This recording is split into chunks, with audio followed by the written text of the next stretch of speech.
Pickaxe. Hello, everybody. G'day, and welcome to YOMP.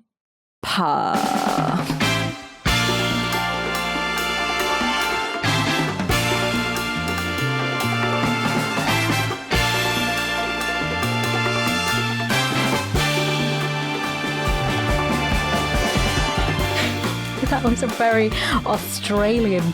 I tried to go Australian with it, mate. Oh, she's gone all over. I've been watching a lot of Lost recently, and there's a lot. Oh! Yeah, I haven't seen it since I was a teenager when it was originally coming out. So it's really quite an interesting experience watching it now. Especially with the knowledge you have of the show. Yeah. And getting to watch it again. It's crazy because I remember certain aspects and certain plot twists, etc., but there's a lot that I've forgotten because this was quite a long time ago. But I honestly did not remember how much it focused around Australia because they were obviously they all flew to Sydney and they have a lot of. I totally didn't even realize. I was like, wait a minute, this is it's crazy. But yeah, it's really, really enjoyable. I just think about if it was coming out today, people would lose their minds. It would be such an incredible piece of television because it is really clever, especially the first seasons. The writing and the acting and the plot points are just so this is crazy. This is really, really good. It was so I've never seen it. Because it never really seemed like my sort of thing. I honestly would say watch it at some point. I'll give it a crack and see if it sticks. Yeah. Because I never thought House would be my sort of thing. I never got around to watching House, and then I binge watched it. It was like, oh fucking hell, this. I was so into it. House is really good. It starts to I love it, but obviously it's very formulaic, right? It's yes. House is pop pill, and then somebody come in, and then house pop pill. Pop pill. It's not lupus. It's never lupus. Have you ever seen that meme? Oh, I have to. She already knows. I'm just I've seen a meme. Have you seen a meme? Where he's like, this vexes me. This vexes. No, you've not seen it. I will send it to you later. It is so freaking funny. But yeah, watch Lost. If you never thought House would be your thing, I would seriously say watch Lost. I need to give things more of a chance. You do, Viv. You Such do. as films like Sea of Love. Segue. Here we go. The segue, yes. Which I would have never watched had it not been for G-Star Games and her incredibly precise curation of films that she chooses. Well, this one was... She goes through the list. What was Al Pacino in again? What was Hugh Jackman in? I'll put that one on the list. Well, funnily enough, when we were at 10 minutes into this movie, I was like, oh fuck, Boof is gonna kill me. It's another film where Al Pacino is a cop. I was like, she is gonna kill me.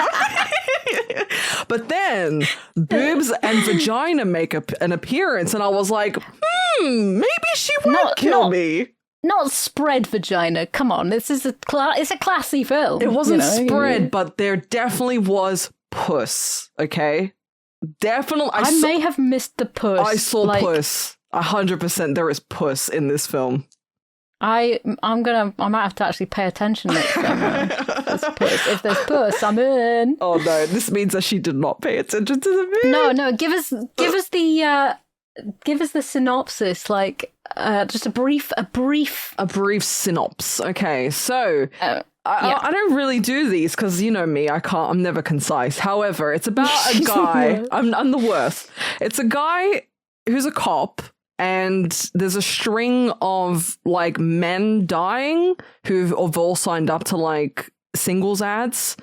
And, they're trying to figure out who the killer is. They assume it's a woman, and he falls in love with who he thinks it might be the killer, I guess. And it kind of strings you along. And so he they undergo it like they do a sting operation of like the way we catch a killer is we found this it's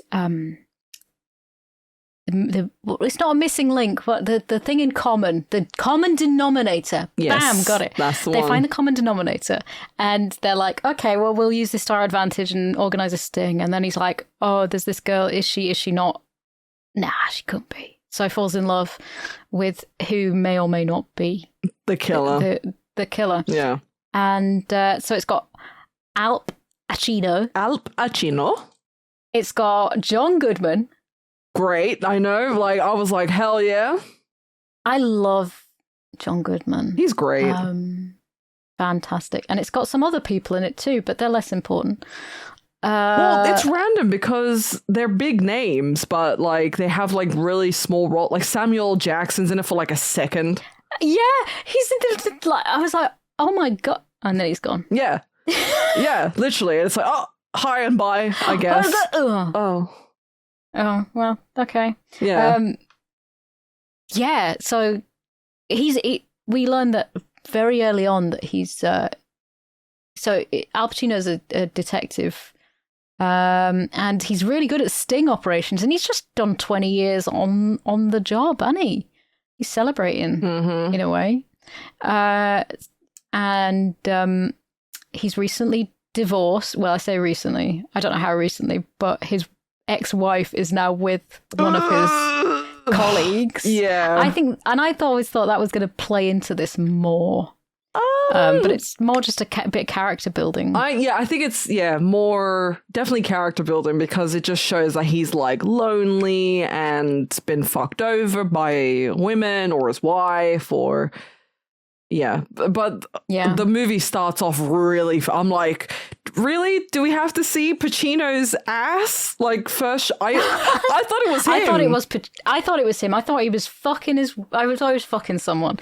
He's got this sweaty, shiny ass. Yeah. But we open up with a murder like pretty much straight away, right? Yeah. Yep. Which is great. There's this guy, it looks like he's fucking a mattress. Ooh. And then he gets shot in the head. Well, you think he's fucking someone. Yeah. And then you see him fucking a mattress. There's nobody there. Yeah. But there's somebody behind him. So I'm thinking, oh, is this some sort of like fetish of the killer that they like watching it? There was a few things that were running through my mind. First of all, I'm incredibly tired. That was the first thing I was thinking. So I didn't make many notes. When did you watch this? Was it yesterday? It was 6 p.m. last night. So I did set it going like early, but I've just got back from visiting my mum. Not to date this episode. So I drove back. It was about 4 hours, and I'm still sort of like just sort of getting back into like the rhythm of things and, you know, being back home and trying to get comfortable. And then I assault you with an Al Pacino movie. And the assault was on my ears, especially because this fucking song, Sea of Love, is awful. Yeah, it's not to good. me. And the end credits has Tom Waits singing it. Oh. And I'm just like, go fuck yourself. Go away, yeah.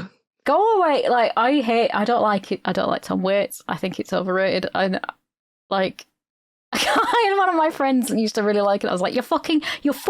Get over yourself.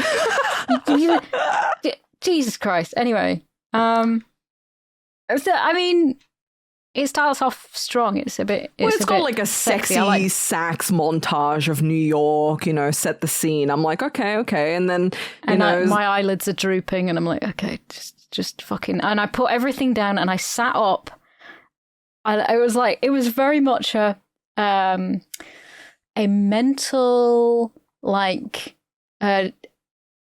sort of endurance thing. I was like, it was one of those things I was like, I'm gonna pay attention to this. You're I'm not gonna just really fucking... bigging up how much you like this film. I can tell. No, listen. I'm just saying that I was tired when I watched it, so I didn't take a lot of notes. No, but I was that's paying fine. attention, because if I was taking notes, I don't think I would have paid attention quite as much. So I made that choice. I weirdly took a lot of notes for this because it does like an okay job of like stringing you along.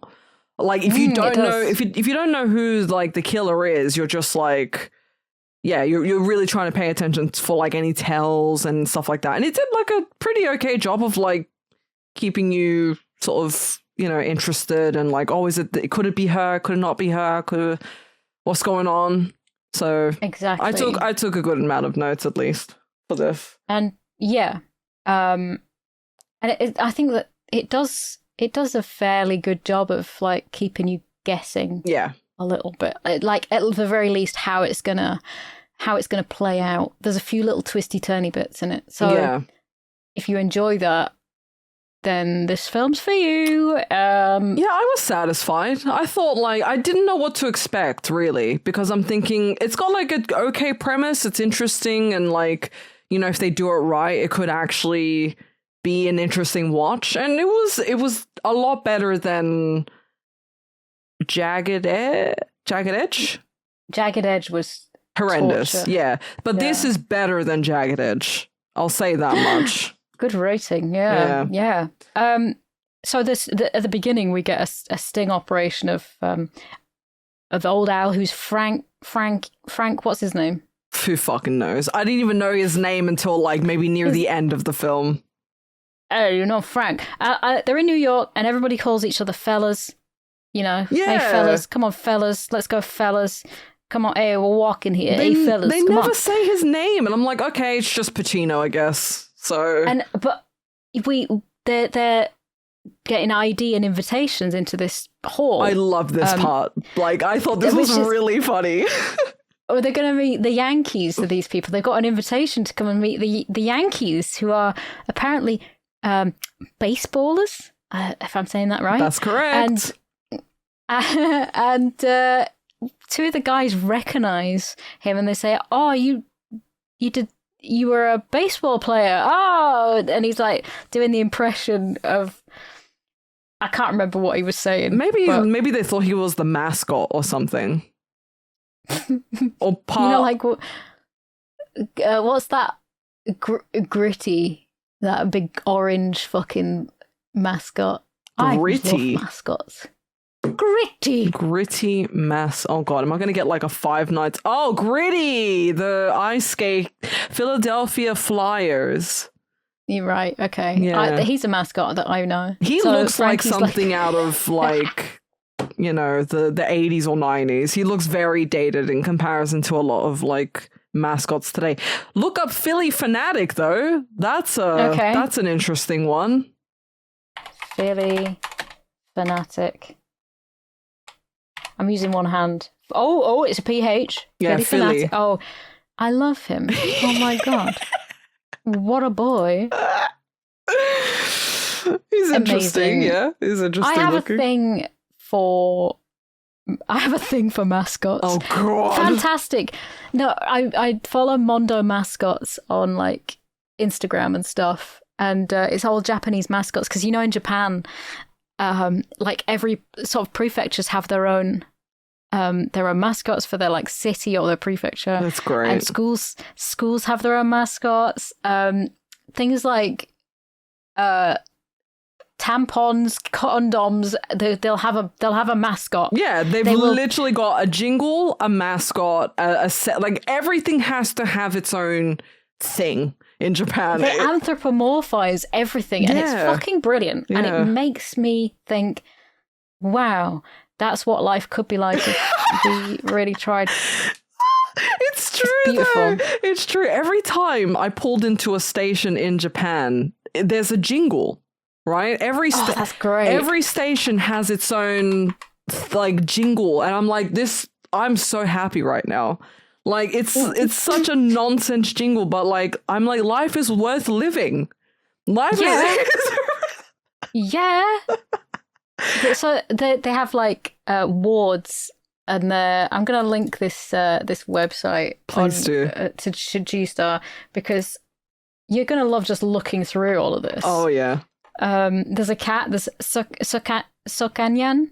There was some kind of... Oh. What the fuck is that? Kitakeru-kun, the mascot of Yamagata Prefecture, is shaped like the outline of Yamagata and carries local produce in a suitcase. Oh, look at him! It's so fucking cute. Just ridiculous. It's amazing. Oh, I love this. Oh my god, they're so fucking adorable. I'm gonna throw up. Right? This is They're crazy. so good. Oh, I feel bad for the people in the suits though, because they must be suffering. No, they're loving it. They're having the best. Like, that would be my ideal job. Like, yeah, fuck, but on doing a podcasts. hot day though, on a hot day, it must be hell on earth. Do you think that they have like tiny little air conditioning units? I mean, maybe Japan, but like in the latest, I won't say spoilers, but in the latest season of Squid Game, there's like a character who like works at one of these places, and she, like, a whole bunch of them wear suits like this, like mascot suits. And every time, I mean, it's the middle of summer, granted, but every time they took off their like heads, they were sweating like crazy underneath, like wet. They just looked wet. Yeah. So I love this one. There is a oh my god, look at that. The one, so medicinal mascots. Bin-kun is a bottle of Yomeshu, a medicinal tonic for physical fatigue. Bin-kun was wearing a face mask despite not having a nose or mouth. What? Brilliant. Yeah, I love you, Bin-kun. You're great. Kan-chan is a pink penguin who has the misfortune of being shaped like an enema. Enema bottle. Yeah. And then there's Japanese mascots versus the coronavirus. They're all wearing masks. I love them. I love Japan. Japan is fantastic. It's beautiful. Like, you'll see like a random like poster that's just like advertising beer, right? Just a normal looking poster. And then right next to it is some fucking anime, like just two anime characters, and you're like, what is this country? like what do you mean? You know, it's just two things that you just would not expect to see next to each other. They're on another planet over there. I swear to God. The Pokemon ones are incredible. Oh, look at them. Geodude they've given him like the PNG transparent background legs, so that, because Geodude is a rock type Pokemon, he is a boulder with arms. He doesn't have legs, so I mean, how is that going to be a fucking mascot? Well, we're going to put like the grey checked legs that look like a transparent background, so that it looks like he doesn't have legs. It's fucking genius. I love them.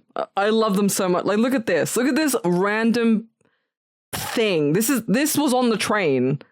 Right. So it's a collagen shampoo, Mara 17, and it's got two anime men in the shower. Yeah. One of them being soaped up and having a fucking wild time. Yeah. Like, really, it's like, why anime men? And then this, like, it on big billboards.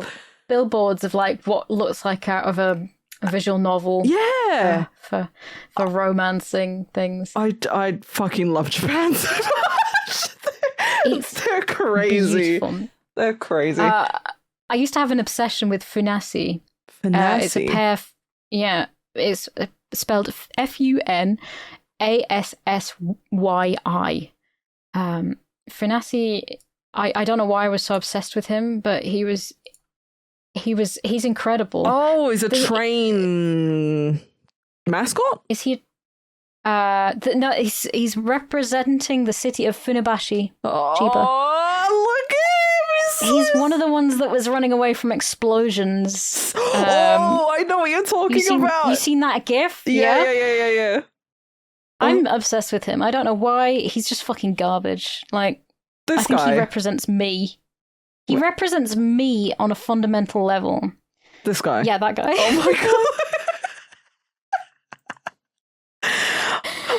god. He's just fucking incredible. He's so shit. We're going off on a tangent, but I love it. We're sorry. We know you guys can't see these pictures, but please do Google and see what we're like. It's really a treat. Please. It is. I think this is a great tangent to go off because, don't get me started. I'm comparing Al Pacino to this pair. This pair that's getting blown up. It's funny because you said that they thought he was a fucking baseball player, and I'm like, no, I think he thought that they were a mascot, and then we just went off from there about mascots. You say mascot, I say hell yeah, let's talk about that for 20 minutes. Yeah, exactly. Listen, I'm all for it. It doesn't take much. Doesn't take much. No. We're women. We just like to talk about all fucking women stupid do bullshit. is fucking yap and yap. charge their phone and eat hot chip and talk about And mascots and lie. Yeah. Yeah. So we've done the mascot talking. I haven't eaten my hot chip for the day, but the day is later. still young. There's still time. So this thing to meet the Yankees is actually a sting operation. He's a detective. They close the doors.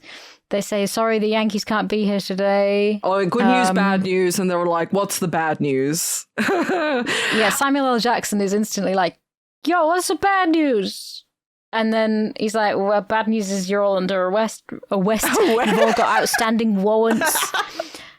He doesn't talk like that. It's just me being fucking stupid. They've all got outstanding warrants, so they've done a big fucking... I think it's a very clever way of doing it. I honestly was like, this is fucking crazy. I cannot believe they've done this, but it's actually so clever. Yeah, it's just like invite baddies to a party, and then arrest them all. And the thing is, none of them are kicking off. I guess because guns are a thing in that country. Well, yeah, they've closed the doors and they're like, oh, what's the good news? And it's like, and they just start pouring vodka into their juice. Yeah. Great, thanks. Thanks. And after they're finished, one guy shows up late and he's got his son with him. Oh. And Frank he asks, like, what's this guy's son? And he's like whispering to the guys in the car. Grand Theft Auto 2 counts, but obviously, like, this was so deliberate in saying that he's not a bad guy because he wasn't about to arrest this guy in front of his little kid. Yeah. And he flashes his badge saying, like, we're full up, you can't. And he's like, all right, thanks. And he says, catch you later. Like, as in catch you later. Oh, I didn't actually... That's a good shout. Yeah. I did not see him flash his badge. He flashes his badge just to say, like, don't fucking argue. Like, I'm giving you a pass right now. Oh my like, God. Biff, and you said you weren't paying attention. Hey, I said I was tired, but I did put a lot of effort into staying awake to watch this. That was a really good catch because I didn't see that. And, like, the look on the guy's face was like, oh, I see. Oh, okay. Yeah. He's like, oh, okay. That's good. Okay, cool. So we've been given a little bit of a thing saying, like, he's a good guy because he won't arrest this man in front of his son. Yeah. He's just a nice guy. He's just really nice. So that's the basis of that. And then he goes and gets fucking wasted at home, doesn't he? Yeah. He gets fucking blasted. You see him, like, showing up to his apartment, I guess. And then, I don't know if he's, like, staying up drinking. And then he just decides, he stayed up drinking more, probably. And it's 3 a.m. or something. And he calls his ex-wife. Yeah. And he says, I think I got appendicitis. Yo, Denise, I think I got appendicitis. Oh, no, he does say his name. He says Frank Keller. Ugh, okay. Frank Keller. Right. Keller. So they're pretty pissed off at him. And the next day at work, he's like, hey, I'm sorry for that phone call shit. And he's like, well, don't do it again, you dickhead. Yeah, it's like, why? Like, I mean, I'd be pissed. I mean, it's pretty awkward, you know, like you break up with your wife and then I don't know if it's his partner or just one of the other detectives, I guess. Yeah, I think there's no like real sort of like direct partnership, but they work on stuff together a lot. Because they're called to investigate this murder together. Yeah. So he just must be one of the like detectives on the force, I guess. But it still sucks because he still works with them, and it's like, oh god. That is so awkward. And this guy he's not an attractive man, you know, so you think this Frank, he must have had some real fucking issues because his wife left him for that. For this guy. Yeah. Well, yeah, because he pulls up with him. Yeah, I'm watching it now. He pulls up with him. So it must be a partner or another detective, whatever. But I think before this scene, there's like somebody blasting music in like an apartment. And this old lady's like, what the fuck? Like, why are you blasting? And she goes to like bang on the door. And the door's like already like ajar. So, you know, something's a bit sus. And then they get called in to check it out. So the Sea of Love is playing. And so this old lady's there. She's chatting with the other police officers, and they're all having a really fucking great time while there's this body in the next room. One of the police officers is smoking a cigarette and he's putting it out in the ashtray when Frank notices that there's lipstick on the cigarette box. I mean, and he's like, what are they doing? You know, like, I know you want to like, haha, blah, blah, blah, good time, talk to the old lady, but fellas, you're on the job, you know? New York justice system at work. No, apparently not. Yeah, not at work. We see that he's quite a good detective because he's like saying to the doorman, like making him feel good, saying, "You sure you weren't an officer? You sure you weren't like part of this?" Because you know, he's like saying that he's a really good police officer, and that he's sure he worked on the force. And it's like, no, it's just making him feel good, and it's like building a rapport. Yeah. So he's clever, and he sees these lipstick on the cigarette butts, and he's like, "This is evidence, you fucking you morons." Like, what are you doing?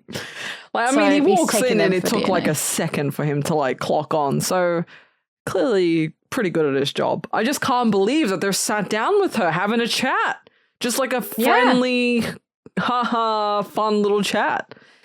But yeah, he like they both get straight into it, him and the other guy. Yeah, and they're looking at this corpse and they're like standing over the corpse when they're talking about his fucking ex-wife as well. It's like, okay. Yeah, he's interjecting random stuff about his ex-wife in there, and there's this corpse with his ass out, like face down on the bed. Blech. They say, and they're fighting over like how long he's been dead. 48 hours. No, the lividity says 36 hours. Yeah. It's like, no, the smell says 48 hours. Yeah. And they're arguing over it. I was like, that's a big difference, though. Like, 48 to 72 hours is quite a big discrepancy. No, was it? No, it was 36 and 48. Yeah, sorry. So it was either 2 days, like 1.5 days to 2 days. Yeah. But yeah, they're like, okay, and they can't do anything. The DNA isn't on the record. The fingerprints aren't on the record or whatever. So it's kind of like, oh well. And then they have I don't know what the do is where all the policemen are at. What is that? I don't know, because I thought the first one, you know, with the sting, I thought that was like that what you're referring to as well. But then they have another one. I'm like, oh, is this some sort of like convention for cops or something? Yeah, there are a lot of parties, and they're like toasting one guy. Maybe it's a leaving do for this guy. Maybe, or like something. But there's booze, and Al Pacino's having a scrap with somebody, and he's like, "Hey, fellas, keep it down over there. What you doing?" It reminds me, you've probably not seen this movie, but there's a movie called The Other Guys. It's got like I haven't seen it. it's so fucking like there's this one scene that like it just makes the whole movie. But they're at a cop funeral and there's like a whole group of them and they're having an argument, but they're whispering, like they're whispering the argument. I'll show you after this. But that's what that reminded me of. There's just like these guys having an argument in the middle of all this, and nobody's like. Some people are paying attention, but not really. Like the other half of the room is sort of not paying attention. I get it. Yeah. I get it. But yeah, there's this big fucking dude, and we meet John Goodman, who is Sherman. I've forgotten his surname. Oh, yeah, I forgot his name too. It doesn't matter. His name's Sherman, which is a fucking hilarious name. Yeah. To have. And then I realized that one of the guys, I think one of the sound guys his name was Sherman. Was it? Yeah, maybe that's a little Easter egg. A little Easter egg. Oh yeah, so this is where I put. It's only just dawned on me that I'm making Boof watch another movie with Al Pacino as a cop. Although there might be ass and tits in this, so she might forgive me. Yeah. Okay. So that's. She knows me. She knows me. I know. Stage, yeah. So yeah. And Sherman's like, hey, that's stiff. Well, we got one similar situation down in Queens. So they're in two different parts of New York. That these two murders have gone down in a very similar way. They didn't get any prints or DNA off the second guy, I think. The bullet was like flattened into the headboard, so they couldn't even get a bullet match on anything. I see. But they got a bullet out of the one in Manhattan. Yeah. So they're having a drink. John Goodman's singing "Sea of Love" and dancing around, taking his clothes off, and he's like, "Wee!" And they're having a fucking whale of a time in this place. Yeah. They're pretty good pals. They think, oh, let's meet up. Let's put our heads together on this one. And Al Pacino gets so fucking wasted. He starts picking fights with the guy that's this guy's wife now, because of course. I think I could have sworn he was the guy who was fighting at the beginning of that convention. No, as well. I thought that was just him at the beginning, and then he starts fighting again. He's an Asian guy that was fighting. Oh, I couldn't at the beginning. See. I just thought like he's having it out with the guy who's stooping his ex-wife, and then he's gone back from stooping. Well, he finds him on the stairs, and he's like, my ex-wife, she would always, at least this broad, she was sick of his shit. Maybe he couldn't get it up or something. Pal, he's dead. My ex-wife, she'd stick me and make me bleed, and I'd keep coming back for more. And does she ever do that to you? Does Denise ever do that? And it's like he's pushing it to this guy. So yeah. Little fight breaks out, just a little one. And then again, he apologizes the next day, and this guy's still forgiving him because. Yeah, I can't. Is that the last incident they have? Because I'm thinking like he must do this a lot, and the other guy is probably like tired of having to fucking forgive him. Yeah, God. It seems like it's a constant thing. Yeah. Always, he's calling her in the middle of the night and saying he's got fucking appendicitis and. Denise, I got appendicitis. And she just hangs up on him, right? Denise. Yeah. She's like, I'm like, whoa, that's brutal. But I'm thinking like he probably does this a lot. I was just gonna say, every time I see John Goodman, I think of him in The Big Lebowski and how that's he's so fucking good in that. Shut the fuck up, Donnie! Every fucking 2 seconds. I also think about him in the Flintstones Me movie. Too! Me too! And I love Kyle MacLachlan in that. Oh my god, yeah! He's so good in it. I love that movie so much. There's Rick Moranis in that as well. Fucking amazing film. Like, that movie is quintessential 2000s fever dream. Like, there's got so many like good actors in it, and you're just like, what? This is the Flintstones, for God's sake. Yeah, I think it was the 90s, wasn't it? Oh my god, was it? I think you're right, movie. actually. 1994, yeah. Oh, but then there's the Viva Rock Vegas as well. That was 2000. I unironically still like that movie. It's so good. What? Wait, that had fucking Mark Addy in it as the... Oh my god, no way! Freaking Elizabeth Taylor's in the Halle Berry's in the first one, Rosie O'Donnell. Just fucking brilliant. So good. What a film. Martin Scorsese, put hands up, cinema. Have you seen that stupid fucking meme? Yeah. Cinema. I like the way we're talking about the Flintstones movies. Just brilliant. Hands down, incredible. It's such a good movie, though. Like, it shouldn't be, but it is.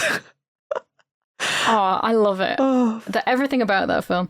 So, John Goodman, I forgot where we were at. They're going to join forces. Yeah. He invites Frank to his daughter's wedding. Oh. So we get that John Goodman is playing he's a family man.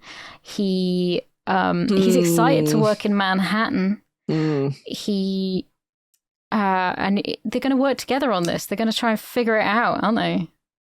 Yeah. They start planting the seed of oh, it could be this, it could be. They sort of have a back and forth about how to go about doing it and what could possibly be going on and stuff like that. So then they finally dive into starting the investigation and setting up a sting and stuff like that. Yeah. So I can't remember how far into it that they figure that out. But he goes to a wedding and he's having a nice time. They have a good little party. Completely fucking unnecessary for the film. Yeah, it seemed a bit is this important? Question mark? There was a lot of unnecessary crap in the film. It could have been a lot shorter. I'll say that. God, this could have been a fucking 45-minute episode of Columbo. Honestly, and it would. Al Pacino's acting is so fucking wooden. Okay, I'm going to just try something for a second. Well, we all know how you feel about Al Pacino. Okay, here we go. I fucking love him. I love him. He's such... You love Al Pacino? There's something about him. He's such a crackhead. And there's just something about his crackhead nature that I just think... He's not a good actor, G-Star Games. Really? You don't think so? I do not think he's a good actor. I think that he's wooden and his dialogue in this is all okay, so you want to, Oh, Boof Squad, spicy little take this episode, everybody. I just think, I don't know how he got as famous as he did. I don't know how he got the word that he did. Listen, I love Keanu Reeves with all my heart and soul, and I think he's such a beautiful man, but he also can't really act that well. He has no fucking, no, he has no I think that's part of his charm, emotion. That he can't really act, but there's something about his acting that has taken him this far. He can act as Ted Theodore Logan in Bill and Ted, and that's about it. Well, I watched Nosferatu the other day, and I'm like, this is Bram Stoker's Dracula, and Joe was like, well, it's the same story, right? And I'm like, no. So, but there was a whole copyright issue with Dracula, and they couldn't get the rights to it because blah blah blah, and then so they made the silent film in the 1920s or whatever. I love that one as well. It's so good. The silent one, and who's the man that did the other one? What? Bram Stoker's or Nosferatu? Nosferatu. What, the one from the 70s? Are you talking about? Yeah, the 70s one, and I've forgotten the man's name because I'm so tired. I don't know. Let me have a look. Nosferatu the Vampire. Is that the one? 79. Yeah, that's the one. So it was... Oh, Werner Herzog, that's his name. Werner Herzog and Klaus Kinski. I knew it was Klaus Kinski. I really enjoyed that one. That's a really good one. I haven't seen the new one yet. Well, it's got like a pretty decent rating. I mean, I've watched it and I'm just thinking, because we've watched Bram Stoker's Dracula, I'm just like, this is basically Bram Stoker's Dracula. It's still a good movie, though. I think it's very stylized, and I like that it was filmed on actual film, but I couldn't stop thinking about Bram Stoker's Dracula. And then Keanu Reeves tried to do the accent. Oh, it's horrendous. It's horrendous. But then but like Willem Dafoe's accent in Nosferatu is because I think Nosferatu is like set in is it Germany or something? And he's not meant to be like, he's meant to be like a version of Van Helsing. And it's like he's not even trying to do the accent, but he just plays a kooky old man, you know. It's just classic Willem Dafoe. I would say still watch it, but I think you'll be making the, you know, like, I think Bram Stoker's will be in your brain when you're watching it. So I got for Christmas, which has just arrived this week, a scent based on Max Schreck's Nosferatu. Okay. You know, like I got the weird ones. It's from the same place, the Zyrina Cinematic Scent Archive. And I fucking love the smell of it. Didn't you like drop a perfume once from a movie? E.T. Was it E.T.? And then your living room smelled like E.T. My living room smells like E.T. Yeah, it was leaked everywhere. Again, that's sort of like, it's stuck in my head and I find it strangely nice. But this one, oh my God. I mean, the box arrived broken. So my dad, who got me it, is getting a refund, which means free perfume for Sophie. The box is absolutely shattered. Oh. But my God, it smells great. It smells like it's like very woody, and then it's got like a floral sort of undertone to it, and it smells like a grandma's wardrobe or something. I love it. A grandma's wardrobe. Interesting. It's supposed to be a coffin and like funeral flowers, and I'm like, smells like my grandma's wardrobe. Oh. Anyway, that's what I'm going to smell like for a while. If anybody wants to know. Well, so like back in the, 90s, 2000s, whatever, like my mom had a lot of perfumes, but there was one that there was one that she wore that I found randomly, just got recommended to me on Amazon, and I was like, oh my God, really? I haven't seen this perfume in like, I can't even remember how long, like probably since, I saw her perfume collection. And I would love to know what it is. I'll try and find it, but like I bought it and it just obviously just reminded me of her. That's immediately. Beautiful. That is so lovely. It really is. And I was just like, this reminds me of my mom, and like back when I was a kid and I'd like play around with her perfumes, and it's a bit of an older kind of woman smell, I think, or perfume, like something an older woman would wear. I wonder if it's the same stuff. So my mom used to wear a Nay, which has like a sort of like a floral design on it, and she used to wear Chanel No. 5. Oh yeah, Cacharel. Oh my gosh! Look at the bottle design. Isn't it so beautiful and cute? Cacharel does, I think, a Nay as well. Really? Well, she had so many perfumes, but this one really stuck out to me because I was like, I always liked the design of the bottle. Yeah. Oh, it's lovely. Oh, that's really nice.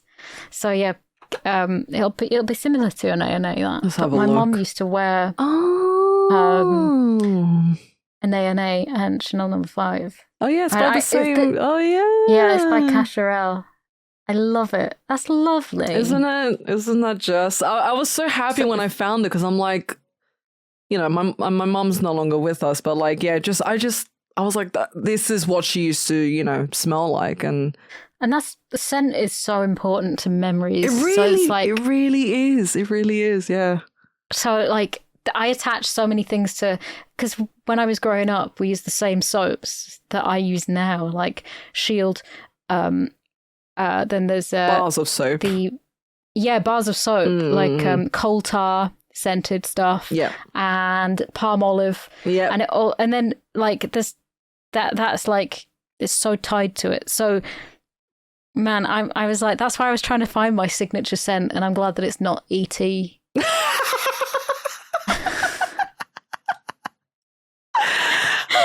This nice Sophie, what do you smell? somber moment. What scent are you wearing at the moment? It's E.T.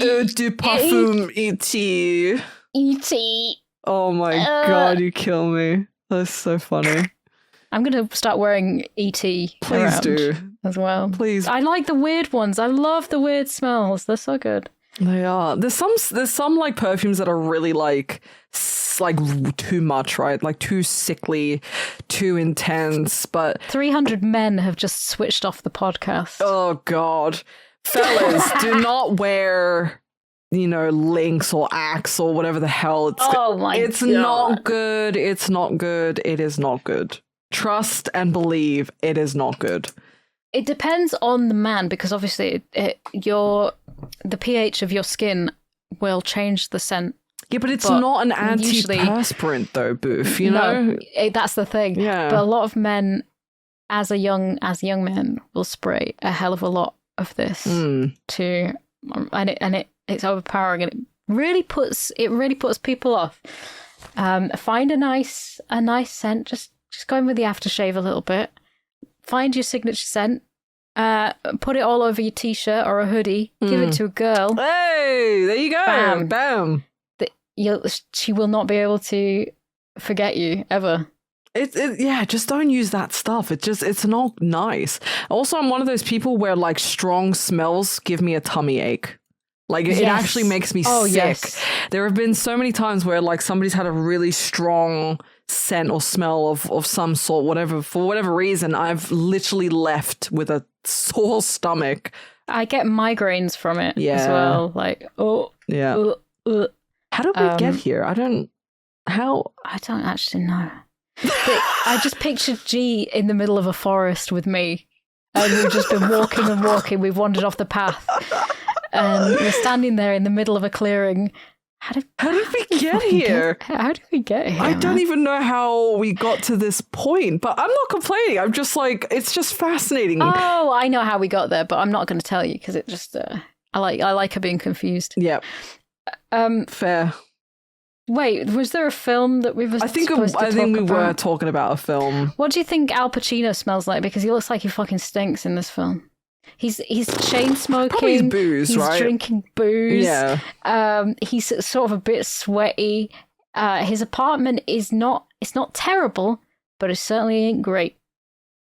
Yeah, he's giving up. He's just drinking loads, smoking loads, and smoke does not smell good on a person after they've had like that excessive amount and drank that much. So probably doesn't smell amazing.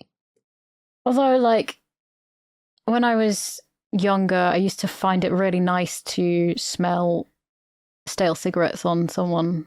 I don't know. My grandma smoked a hell of a lot, so maybe it's another comfort. She used to give us custard cream biscuits, and they taste like cigarettes because she smoked so much. Yeah, because it like leaves a smell on the fingers, right? Yeah. So, rest in peace, Grandma Rogerson. Oh, rest in peace. Or like back in the day, you'd see a mom with a cigarette holding a baby, and it's just like everything they did, they just have a cigarette hanging out of their mouths. They do that these days too, but it's a vape, so it's like the kids love it. That's more offensive than a cigarette to me. Just gonna blow a fat cloud in my child's face. I don't know. I can't tell which one's more offensive. Smoking. It's better for you. There's no sugar in it, kids. Just nicotine. Good old nicotine. Good old nicotine. Oh Christ. He goes. They come up with this plan, don't they? Yeah. They come up with the plan. Did we go over the fact that he went back to the victim's apartment and just sort of? Oh, we didn't. No, yeah, he goes back there because I think he's just sort of thinking about the case, and he just lies on the bed for some reason because I think he just feels. So he breaks into the crime scene. He cuts the tape on the door. Yeah. To get in. It's been sealed. Nobody's allowed in there. And he sits down and he lies on the bare mattress next to the bloodstain, right? And I'm thinking, that's right where that guy's dick and balls were. And if he was fucking the mattress, there's probably cum. Oh. Probably just laid down in a big puddle of cum. Oh. Yeah. Feels weird, man. Yeah, he's tired. He has a little snooze for a minute. He does. Yeah, he does drift off, doesn't he? Yeah. And then the buzzer rings and he's like, whoa, Jesus Christ. Yeah. Who the fuck is visiting this dead man? Yeah. Then who could it be? And then he answers the door and it's there's so many people in this movie that I recognize, right? Because, you know, I've just finished watching Desperate Housewives and she was one of the women who lived on the street. And I was like, holy shit. And it's the same with the guy that he bumps into who's like telling a really bad joke. He's from The Walking Dead and Guardians of the Galaxy. And I'm like, oh my God, this is so crazy. And the same thing is happening with Lost. There's so many people that I'm seeing in Lost. And I'm like, holy shit, I recognize this actor. Oh, the good days. I have that face blindness, so I think I recognize someone and it's not that person at all. Or like I can barely tell the difference between people as it is. So it's a bit of a struggle for you. It's a struggle to, again, I'm really trying to pay attention in this film. This girl shows up with balloons and love hearts on them. Balloons, and she's saying a poem to Al Pacino, who is suddenly, he's like, what the fuck is happening? And he's like, what's my name? And she's like, this isn't a very funny fucking joke, man. Let me get cats! So the next scene, she's sitting there crying on the sofa, and he's interrogating her with a notepad that he just happens to carry about. And she's like, oh, well, I never spoke to him. You know, I wrote him. He was in, you know, he had an ad in the Lonely Hearts column or whatever it was. And that was the poem that he wrote.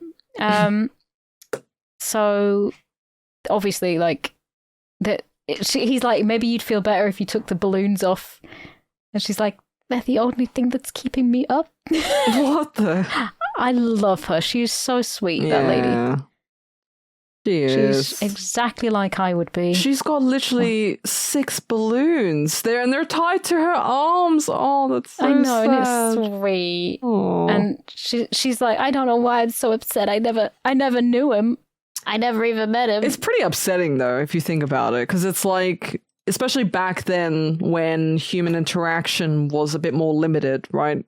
You know, you've got an ad in the Lonely Hearts column, and you're responding to it, so she made a connection with this guy based off of what was a nice poem, I assume, and then, you know, you show up, literally heart on her sleeve, and she finds out that he's dead. Heart on a string. Heart on a string, above her. floating above her head.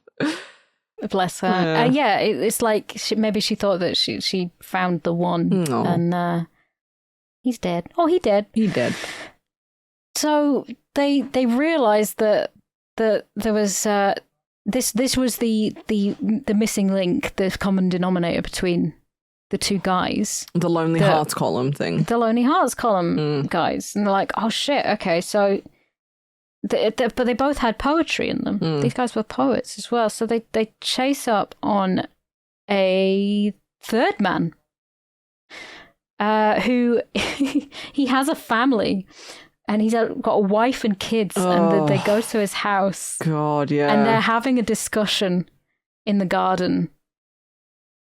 Really cringe, and he's like, really awkward, yeah. And he's like, I would understand. I never went further. You know, what pissed me off? Never slept. Yeah, where he was like, on the eyes of my. I was like, oh, he goes, I swear on the eyes of my children. I'm like, okay, buddy, pal. Okay, pal. Okay, and they make a very good point. He's like, you seriously, you're telling me that you paid $300 to put you wrote this lovely poem, you paid $300 to put this poem and everything in this magazine. You paid for an apartment downtown to take them to. You paid for whatever fancy dinners and stuff, and you're saying that you never slept with them. Yeah. It's a lot of money to just and then I think we find out like pretty immediately afterwards that he did, right? He slept with who the fuck did he sleep with? Oh no, I'm skipping ahead.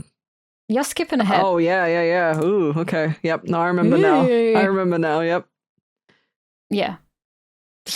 So I forget what comes next. After they finish talking to him, they go back and talk to their like chief or whatever. Oh yeah, they do. And they're like, listen, this is what we're gonna do. We're gonna set up a sting, and we're gonna go on a bunch of dates. Put an ad in the Lonely Hearts column.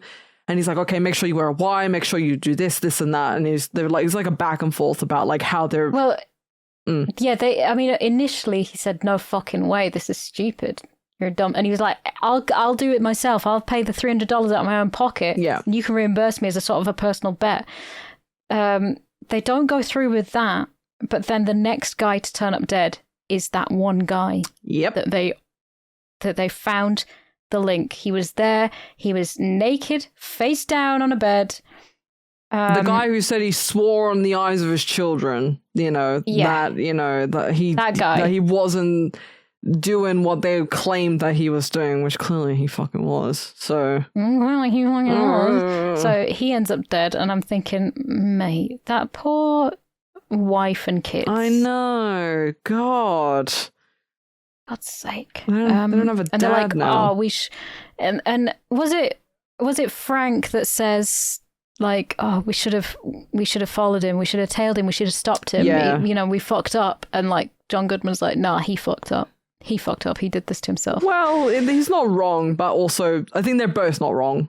Like they should have definitely tailed him, because they made a good point. Like, you went through all this trouble, all this money, all this and that, and you've never slept with any of them. Come on, dude.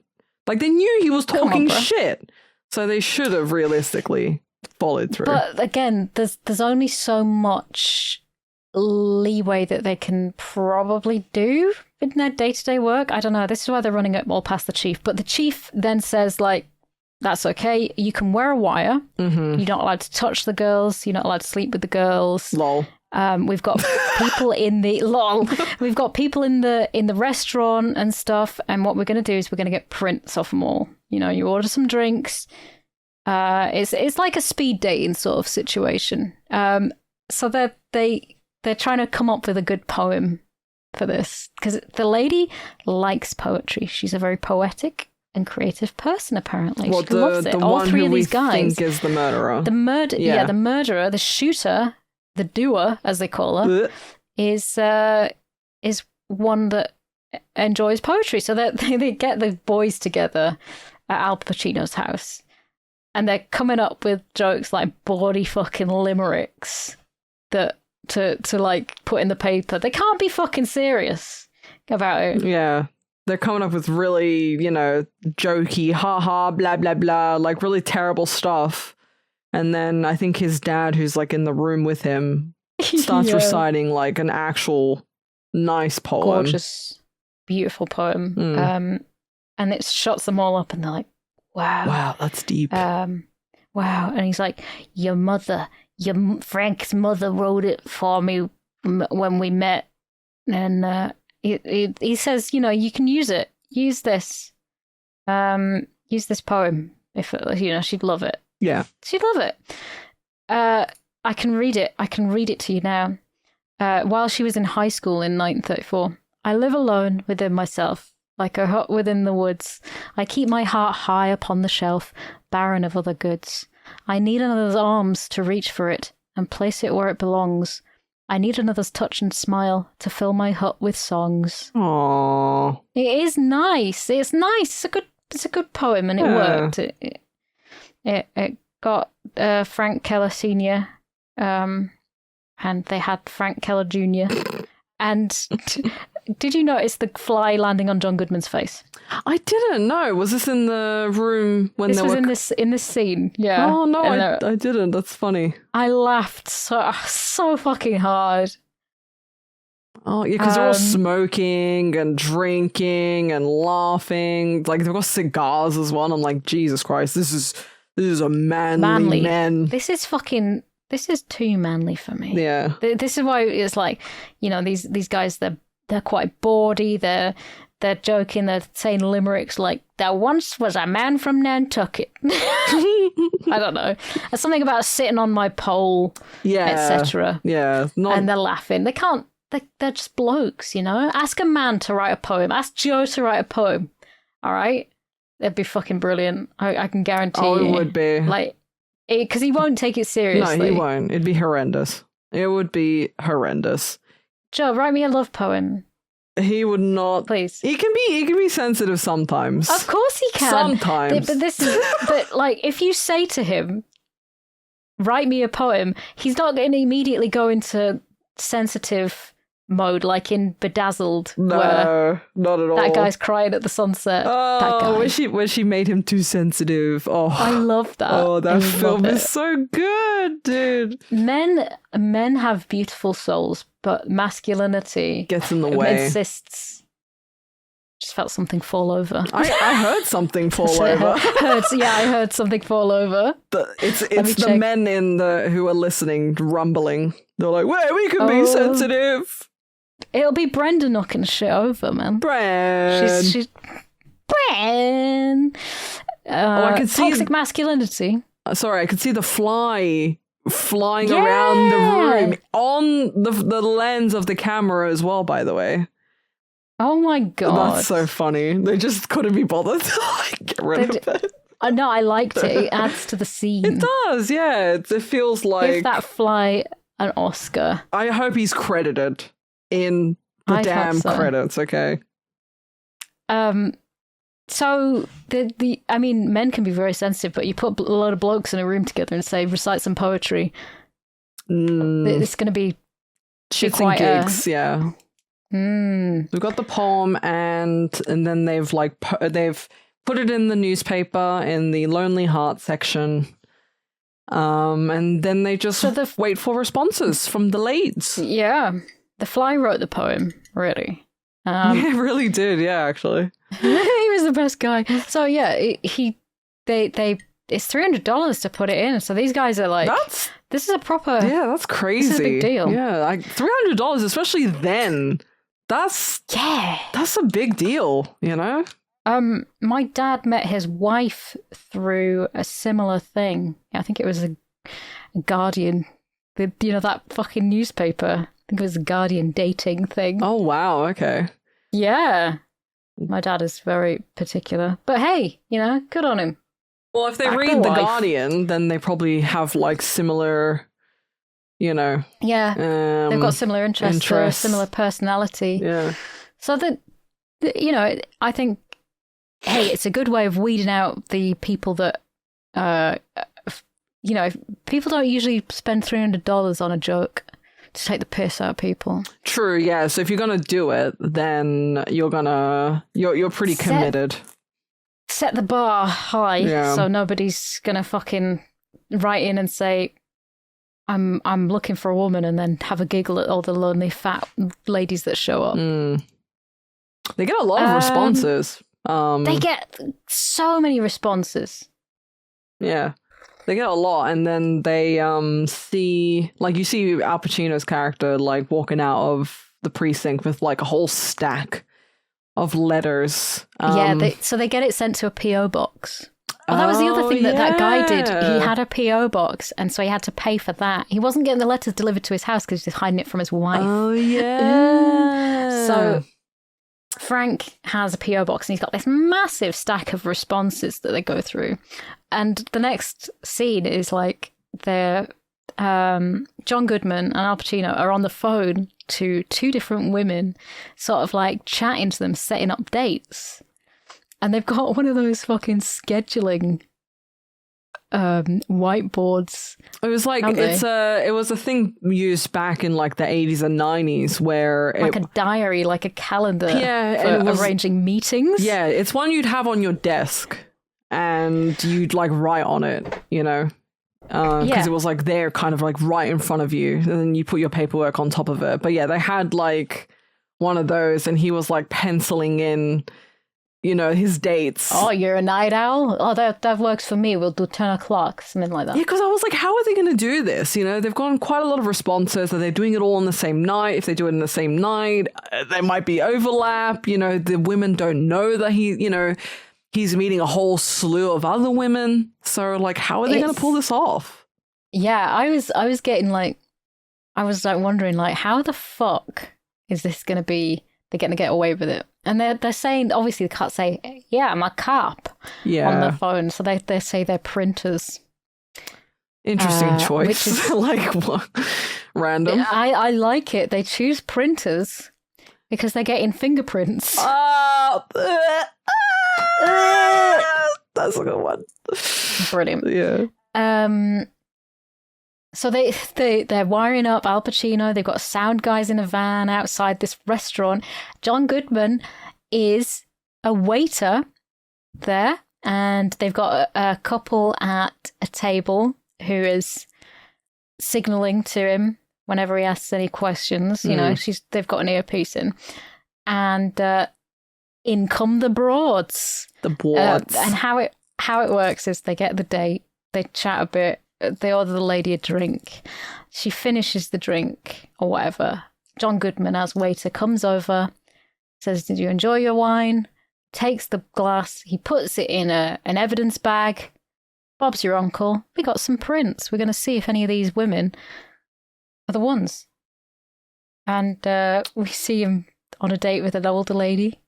Yeah, he's smooth talking. That really. He's like, "No, seriously, you look good, better than 3/4 of the women I know that are half your age." That part was. She's a lovely. She was. She's a lovely looking lady. Yeah. That scene was just awkward because she was like, he's like, "Oh, I gotta go, got something," and then he's like, "I'll call you," and she's like, "You're not gonna call," and I was like, "Oh, this is so fucking awkward." And then it gets more awkward because it gets so yeah, because she sticks around at the restaurant, but we don't know that, you know, she's just sort of sitting there and she can see him like going on a whole bunch of dates. Other dates. Yeah. It's so awkward, dude. I feel so bad for her. She's crying. She's got tears running down her face when she turns to him. Yeah, and he's like, that. "Fuck." Yeah. And it's like, because he didn't think, he's not treating these women as genuine women that have feelings. Well, but he's using them. He is, but he is trying to be nice, though. Like, yeah, but he's just lying, and and he knows that they're never gonna see each other again. They're never going to hear from each other again. And he's just using them to try and catch a killer. And it doesn't matter how many women he hurts along the way. Yeah, but I don't think he's being nasty, though. Like, yeah, he's lying, but he's not intentionally. Yeah. Because I feel bad for, like, him in the situation and then the women on the receiving end because, you know, they think it's, like, a genuine date. And then he's like... Yeah, just trying to get through his ready. I gotta go pick my kid up. I'll get the check. And it's like, he's getting drunker and drunker as well. He loves it. He's having drinks. Well, he's a fucking booze hound, isn't he? So yeah. He loves it. So he's like, how many more? And this lady signals 2, and he's like, okay, 2 more. And then, which one is it that says, it's a different woman that says he has cop's eyes? Yeah, you're some looking at me lady like I've done with something wrong. Yeah. She had like a bob, short hair, and she's like, yeah, bigger nose. She's like, yeah, you got cop's eyes. I think her ex was a cop, and I'm like, lol, that's so funny. It is very good, clever. And the last one is the most attractive. You know, the standard sort of attractive lady. Hubba. She's blonde. Hubba. She's slim. She's wearing a nice red jacket. She's got her hair done so good. She's fucking. she's fine. All right. Oh, she is pretty hot, yeah. I like her face. Her eyes have got like this certain. She's got a like very spaced outness. very like unusual, not like bog standard face. Yeah, I know exactly what you mean, but she's very, very attractive. She's beautiful, and obviously, like she doesn't even stop to think on this date. She's like, I like animal attraction. I know when it's right. I know when I've got something. We ain't got it. I'll see you later. Yeah. And he's like, hey, no, hey, sit down, just have a sip, have a drink. And it's like, oh, fuck, I would not have a drink if a man was saying, hey, just have a sip. Yeah. Just have a little drink. Well, Go on. I guess, like, because back then, like you said, $300, and it's like, it's pretty big deal, and go through all that effort, and it's like, she sits down and she's like, lol, we don't have that attraction, later, loser. It was so savage. Yeah, but it's, I'd do that too, honestly. Because you're a savage, dude. You're a savage. Yeah, that's true. But, like, if I looked at a guy and I was like, I don't really see myself being attracted to this man, but I would still give him a chance. You know what? Because it's not first looks aren't everything, are they? That's true. Actually. They're not everything. Like they can dictate a lot of how you want to get to know a person. Well, it's the first impression, like, looks, and then what's underneath the surface, I suppose. But weirdly, but he knows a lot about her. He like remembers a lot of stuff about her. Her replies to the ads. Oh no, sorry, I'm eating like a succulent Jaffa cake while sipping some tea, and the scene where the woman, the older lady, sees him having dates is now crying. So now the taste of the Jaffa cake doesn't taste so good. Tainted. It tastes sour. It breaks my heart. That poor woman. That poor lady. Oh man, that's so sad. Dude. She reminds me of my Auntie Linda in a way, who was in Calendar. She was in the original Calendar Girls, and they did the nude calendar for the Women's Institute charity. So fuck me, you do come out with some things, don't you? You never Simon know. would have loved that. He would have loved it. He'd be like, what was it? I feel like you've mentioned this before, actually. I probably have. No. I've only got a few stories. No, Gee, I don't do much. This rings a bell. And we've spoken about this with Simon, and I'm pretty sure he was like, I think you've posted a picture in our group chat, not the naked pictures, just of your auntie. Probably. This rings a bell, though. This is crazy. Yeah. It's like every podcast. If we go on for long enough, we're going to keep saying the same things, the same stories over and over again. Well, you're lucky I'm like an amnesia patient. So usually when you tell me something, I'm like, wow. It's a fucking blessing that G cannot remember a single thing. She's like goldfish. Because if she remembered things about me, I'd be so boring and shit. Like, she wouldn't want to be my mate. I can only be friends with people that have some severe mental impairment. Well, it's weird because I'd be like, wow, that's great. And then I'd be like, wait a minute, this sounds familiar. You told this story before. But then I'm amazed twice. Yeah, it's so much fun. Yeah. Like, wow, I'm so glad I have this. A second lightning bolt has hit the synapse, and I've remembered. It's like having my very own fan. You know, like in Oblivion, there's the little the guy that follows obsessed fan. Yeah, it's like that. Like, I've got my own obsessed little friend. I only keep people around that I can really like manipulate some part of their house for their personality. I'm like, true. Gee, I can impress you over and over again. Just watch. Just what? And it's stupid shit like that's not going to impress anyone. I mean, they still come out with it. I mean, it's pretty impressive that she was like, did you say one of the first?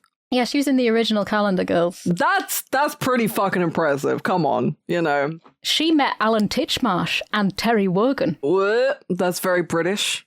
Very British. Yeah, so fucking British. No one's going to get that. Alan Titchmarsh is a fucking gardener. Amazing. He's famous for gardening. I immediately thought of like naked gardeners for some reason, because there's people who would like do that, right? Oh man! Speaking of which, I saw in Ground Force. I saw that Tommy guy from Ground Force. He's on Homes and the Hammer now. I was watching it at my mum's, and he looks like he's aged so much and so badly. He looks like that he should be in a home where he's still trying to fix up the home, and they're just like, come on, Tommy. Stop. Come on. Yeah, oh, you know, how much is this house worth? Oh, let's get you to bed. Oh, you know what me and Joe were talking about the other day? The Chuckle Brothers. Yeah. Like, because I fucking love the Chuckle Brothers. Because he's like, there's no way that you've never heard of the Chuckle Brothers. I'm like, the only thing I know is the phrase, the Chuckle Brothers, but I've never seen, you know, an episode or... You are so right. The Chuckle Brothers are a very deep cut into British, yeah, like childhood, like of the 90s. It stemmed from the two guys that were controversial. Something the Bungalow. I can't... something Bungalow? Dick and Dom in the Bungalow. Yes, and he was showing me out of context clips from that show. That show was the best part of my childhood. Honestly, it's so fucking good. And I wrote in with a poem. Oh, we've come full circle. I almost spat out my tea. So they had this thing about pants, right? Underwear. Yeah. Dick and Dom in the Bungalow was a kids' TV show on Saturdays and Sundays. They'd get a group of kids in. They'd make them play stupid fucking games. It was all live. So fucking random. They'd have a lot of goo and stuff. They'd have random ad-libbing bits in that the hosts, Dick and Dom, didn't even know about. And then they'd intersperse it with like cartoons and kids shows and stuff. Yeah. And it was incredible because like... Really controversial though. Like because... People watched like... Even not kids, because the two guys, the hosts, they'd say things that were sort of like nudge to the older people. They were just having a fucking laugh, tongue and in it was cheek. great. Yeah, it's very British though, because that's what British people love to do. You know, they love to make jokes that are very tongue in cheek. That like maybe the kids, you know, they make jokes for the kids, but then they'll make jokes for like maybe the adults watching. But exactly, it's all very dry humor as well. Yeah. They do like a salute and they'd be like another outstanding piece of television for children or something, and they'd like stand there and salute. And I'm like, what the fuck is British television? I could say the same about Australian TV, I bet. You're not wrong. I bet like I would not, I'd be like, what the fuck is going on? Yeah. But I wrote a poem, okay, about pants. Oh my God. I think my dad helped me. I was about 12, I think. Monday's pants are made of lace. Tuesday's pants are pretty ace. Wednesday's pants smell like poo. Thursday's pants are full of glue. Friday's pants... Oh God, what was it? I can't remember Friday and Saturday. Fucking hell, I'll have to ask my dad. But the pants that are worn on the Sabbath day start out white and end up grey. Oh, what the? I can't believe you remember this, though. God, I remember so much of it, and then there's that last bit. Man, that's impressive that you remember that, though. I won a game. It was like a wedgie game. I didn't want the game. I just wanted Dick and Dom to read my fucking poem out. Oh my God. That is impeccable. Incredible. So those two guys, Dick and Dom, they now do DJing. Do they? Because I was like asking, what do they do now, you know? They DJ. They play like parties and festivals and stuff, and they're quite good. Like I follow them on Instagram and stuff. Okay. And similarly, that's what the Chuckle Brothers did after they stopped doing children's TV, and Paul Chuckle still does it. Okay, he still DJs. He played Bang Face, which is a fucking weekend rave hosted at a Butlins that a few of my friends have played because we like that sort of thing. It's fucking insane because Barry Chuckle unfortunately passed away, but they also did a song with Tiny Temper. What? I love this. This is all just so fucking British. Geez, like, I could be saying anything. So anyway, No, I weirdly understood that. Like, it's just so fascinating learning about like Britishisms. Jimmy Bonkers, after doing his famous show, fudging the weekend away, he actually moved on to playing disco music for the over 60s. He also did a song where he teamed up with Benny Gibbet and Corsico. See, it just makes no fucking sense. These are just words. Like, if you're not British, especially, like, this just sounds mental. Really mental. I made that last bit up because it's just I proves how believed fucking. you. I literally believed you. But this is how fucking stupid it sounds to people that aren't British. I say these words and it's just like, yeah, that's believable because it's British. Fucking Brits, fucking man. Britain. They just never take themselves seriously. It's crazy.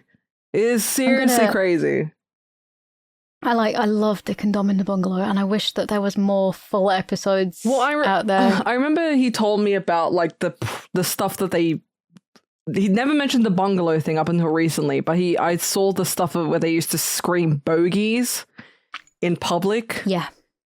There's a game called Bogies, and it's like they would go into a quiet place like a museum or an art gallery or a library, and they would take it in turns to say bogeys louder and louder without embarrassing themselves too much or getting kicked out. Yeah. Until the other one chickened out. Yeah. So then there was a commentator going, that's a good start from Wood then, and let's see if literally like it's a tennis match. Let's see if like it's golf. Yeah, or golf. Let's see if Dick can come back with a there's the good volley. Excellent form there. I can't fucking believe it. Yeah, now that you say that there's like a commentator talking like it's a fucking golf match is so insane. It's really, really good. Well, apparently they were controversial because like kids would then, mimic their behavior and act like that in school and do that stuff at home in school, and that's not very good, is it? It's not proper. God forbid children have fun. Yeah, it's not proper, so... It's not proper. Sit down, shut the fuck up, have a ciggy, watch the footy, vote for Brexit. Brexit! Yeah, honestly, that's like... some cracking fucking... Oh, thanks for reminding me of that. I'm going to watch it later. Once, like there was a few incidents of that where like something would go so badly wrong or out of left field that they'd be the host and the crew would be cracking up laughing and no one else, like the kids didn't get it, but like Dick and Dom would be rolling on the floor. Yeah. There was one time when Dick tried to eat like 5 lemons entirely and was nearly being sick, and it was just like they were just losing their mind. The crew was just like, holy shit. And they'd go and sit on a toilet and like someone would pop up out of the fucking toilet and scare them. Yeah, literally. The clips that I was telling you about, how it's like out of context. Yeah, I think one of the first clips is some guy sticking their head out of the toilet. Yep. It's fucking brilliant. Watch the first few seconds of this. Yeah, Dick and Dom. Well, I posted it to you. In the Bungalow. Yeah, but I'll just say for everybody's sake that you can search for Dick and Dom. Out of context, Dick and Dom in the Bungalow. The Bungalow. Where they're raving to the BBC. This is it. He sits on the toilet and somebody puts... and it's like a Geordie guy saying, "Nobody move." He's so fucking... It's so good. Like, brilliant. Okay, like, that's what TV should be like. Kids' TV, wasn't it good? Oh, yeah. Wasn't it good as a, like... I mean, it should be silly and funny and crazy and let kids be kids, you know? If the grown-ups are having a fucking amazing time, that's like that just sets kids up to say, look, you can be whatever you want to, you can do whatever you want to do. Yeah. I remember there was one kid that was getting told off for saying boobies on it. And bums. Oh no. Not boobies and bums. I'm just going to watch this now. There's a guy that climbed inside a hoodie. He's with his legs in the hoodie. I'm watching this now. Yeah. Anyway, there was a film. Yeah, we were talking about a film, but we've done it again. We need a counter. We need a tangent counter. So, I have a tangent counter in my stream because this shit happens all the time. Mate, if I had one of those, it'd be in the red constantly. Yeah. You'd never. Honestly, G is very rarely on topic. No. It's ADHD. It's just bouncing around like crazy. But if she gets on topic, she is laser focused. Yeah, sometimes it like lightning strikes and I'm able to focus. Because I think like whenever it's like time sensitive, I start going, oh shit, time is like, it's counting down now. We need to focus. But yeah, I think we've gone on 3 tangents, I think, so far. At least we've had the perfume, we've had Dick and Dom. Yeah, we've done, and the mascots, lest we forget. The mascots, that was great, yeah. We're just thinking, this is a tangent in itself. It really is. So we won't like linger on the scenes too much, but anyway, he's like having a date with the hot mamacita. The hot chick. I think she's great. She's really stylish, yeah. But she's off. She's like, I ain't seeing it. And he's like, didn't get Prince. Well, yeah, because she didn't like have a drink with them, and the whole point was them to like, get Prince of all these ladies, and I think he'd managed for most of them. If not all of them, except for her. He managed for all of them except for her. None of them matched as well, by the way. Oh, yeah. Just so that we're clear, like none of them were matching. And then we see that they swap roles, do Frank and Sherman. So Sherman's on the dates, right? Mm. I don't remember how far into this we can. That's like really far in. A little bit, because a little bit later, isn't it? Yeah. So I think she sort of rejects him, and then he's like picking fruit at a fruit market, and then he bumps into her. I think it was unintentional. Like I don't think he was. It was completely no. He wasn't following her. He was just like picking fruit up, and she was like, "Oh yeah, you're such a fucking wild card. Once we get to know you," and it's like, bro, he's just getting groceries. Like, shut the fuck up. Well, it kind of leads you to believe that, like, because obviously we're led to believe that it's a woman doing these murders, right? So she's like, no, I'm not going to sit down and have a drink with you. He doesn't get her Prince, right? And then next day or whatever, she randomly bumps into him while he's getting groceries, which made me think, oh, that's kind of sus. That's something that's something a stalker killer, would do. This seems a little too coincidental. Yeah. And then here's the fucking bit, okay? He's like, he takes a chance, he wants to take her out. Okay? So he phones Sherman and says, guess who I ran into? I'm gonna fucking go out on this date. And he's like, no man, she's trouble. We haven't got her Prince. Just leave her alone. And he's like, okay, it's fine. It's not going to happen. She's on the phone 2 booths down. And I'm thinking, why is she on the phone? Who's she on the phone to? You catch tidbits where she's like, oh, no, just a friend or, something. Yeah. It sounds like sounds a bit She'll weird. She'll be home when she's home, you know. And it's like, okay, so she's on the phone at the same time. And I'm thinking, is she listening in on his conversation?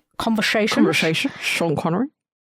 Yeah. Like, so they go out and then they fuck. Yeah, they have a drink. And this is where you see Puss. Oh! So, okay. I don't know if you've... I mean, I know that she takes her clothes off. She gets... like, immediately. Yeah, but she, like... I mean, this whole fucking scene is a goddamn roller coaster in itself, first of all. I struggle with this scene. Why? It is the most awkward fucking shit. All of their conversation, all of their dialogue, it feels just so forced. And it's like, do we really need the sex scenes to be this drawn out as well? I think it was just trying to show that she's like this sex demon. God, I don't fucking know. And I saw her pussy and her boobs, and I was like, this is what the hell? It's when she climbs when she climbs on his back, when she takes off her top and she lifts her leg up and you can just see vagina. And I'm Right, like, okay. damn, Al Pacino's getting lucky. She presses him. Oh, mate, we missed out a huge fucking with the important gun part because you got so excited about the puss. She got so fucking. I know this into important right. plot point, and I'm just like, boof. This You hugely don't important understand. plot point. Pussy. Oh my god! I know you want to. I know you want to talk about pussy, but just wait. So they're hot and heavy. They go back to Frank's apartment, right? And she's like, "Where's my purse? And where's your bathroom?" So he's thinking. He sort of sees a gun. He sees the butt of a gun in her purse, and she grabs it and she rushes off to the bathroom. I know what she's doing, but he panics. I know that she's getting undressed in a way, but she's also probably putting in some form of birth control so that they can have a laugh. Yeah, but like together. he sees the gun, the butt of the gun in her bag, and he's like, what the fuck? What the fuck? You know, what's she gone in there to do? Freaking out. Yeah, he's proper freaking out. He's like, oh, it's definitely her. She's going to kill me. He like keeps the door closed and he like closes her in there. He shoves her in a closet. As she comes out, he basically shoves her in a closet. He goes in her bag. He pulls out the gun. It's a starting pistol. It's a fake gun.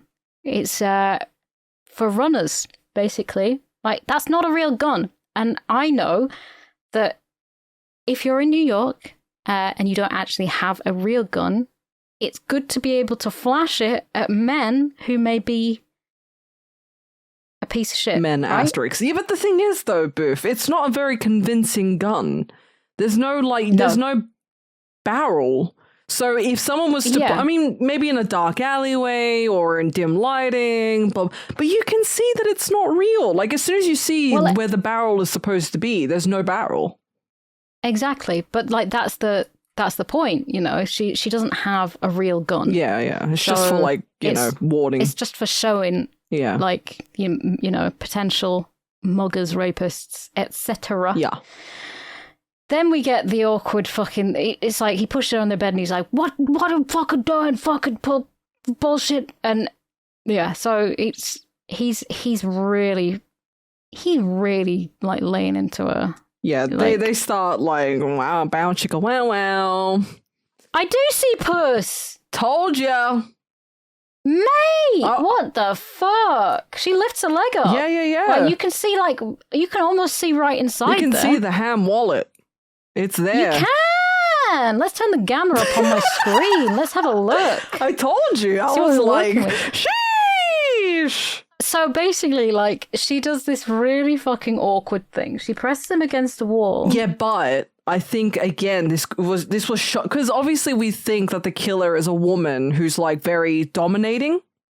So her pushing him up against the wall like that is kind of like reversing the roles a little bit. So I'm thinking, that's not something like a woman would typically do. But yeah. Yeah, she's taken her clothes off and she's like fondling him from behind because when she came out of the bathroom, he was touching her and going, "Where is it? Where is it? Where is it?" Like she is hiding a gun in her puss. Where is it? What have you done? So then she takes control and basically almost mounts him from behind in this really awkward scene where she's kissing him and he's pressed against a wall. And you really get to see how short he is. He's a short king. He's a short king.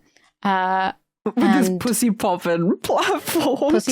That's Robert De Niro. I love how fucking short these guys are. It's fucking great.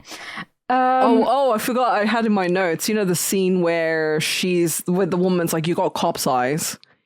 And she's if you're a printer, I got a dick. And I'm like, huh? Yeah. What?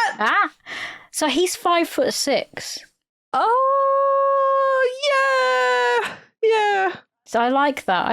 About, That's the only thing she likes about Al Pacino. That he's that he's short. I like short men. I like tall men. I like a bit of personality in a man and the way that they present themselves.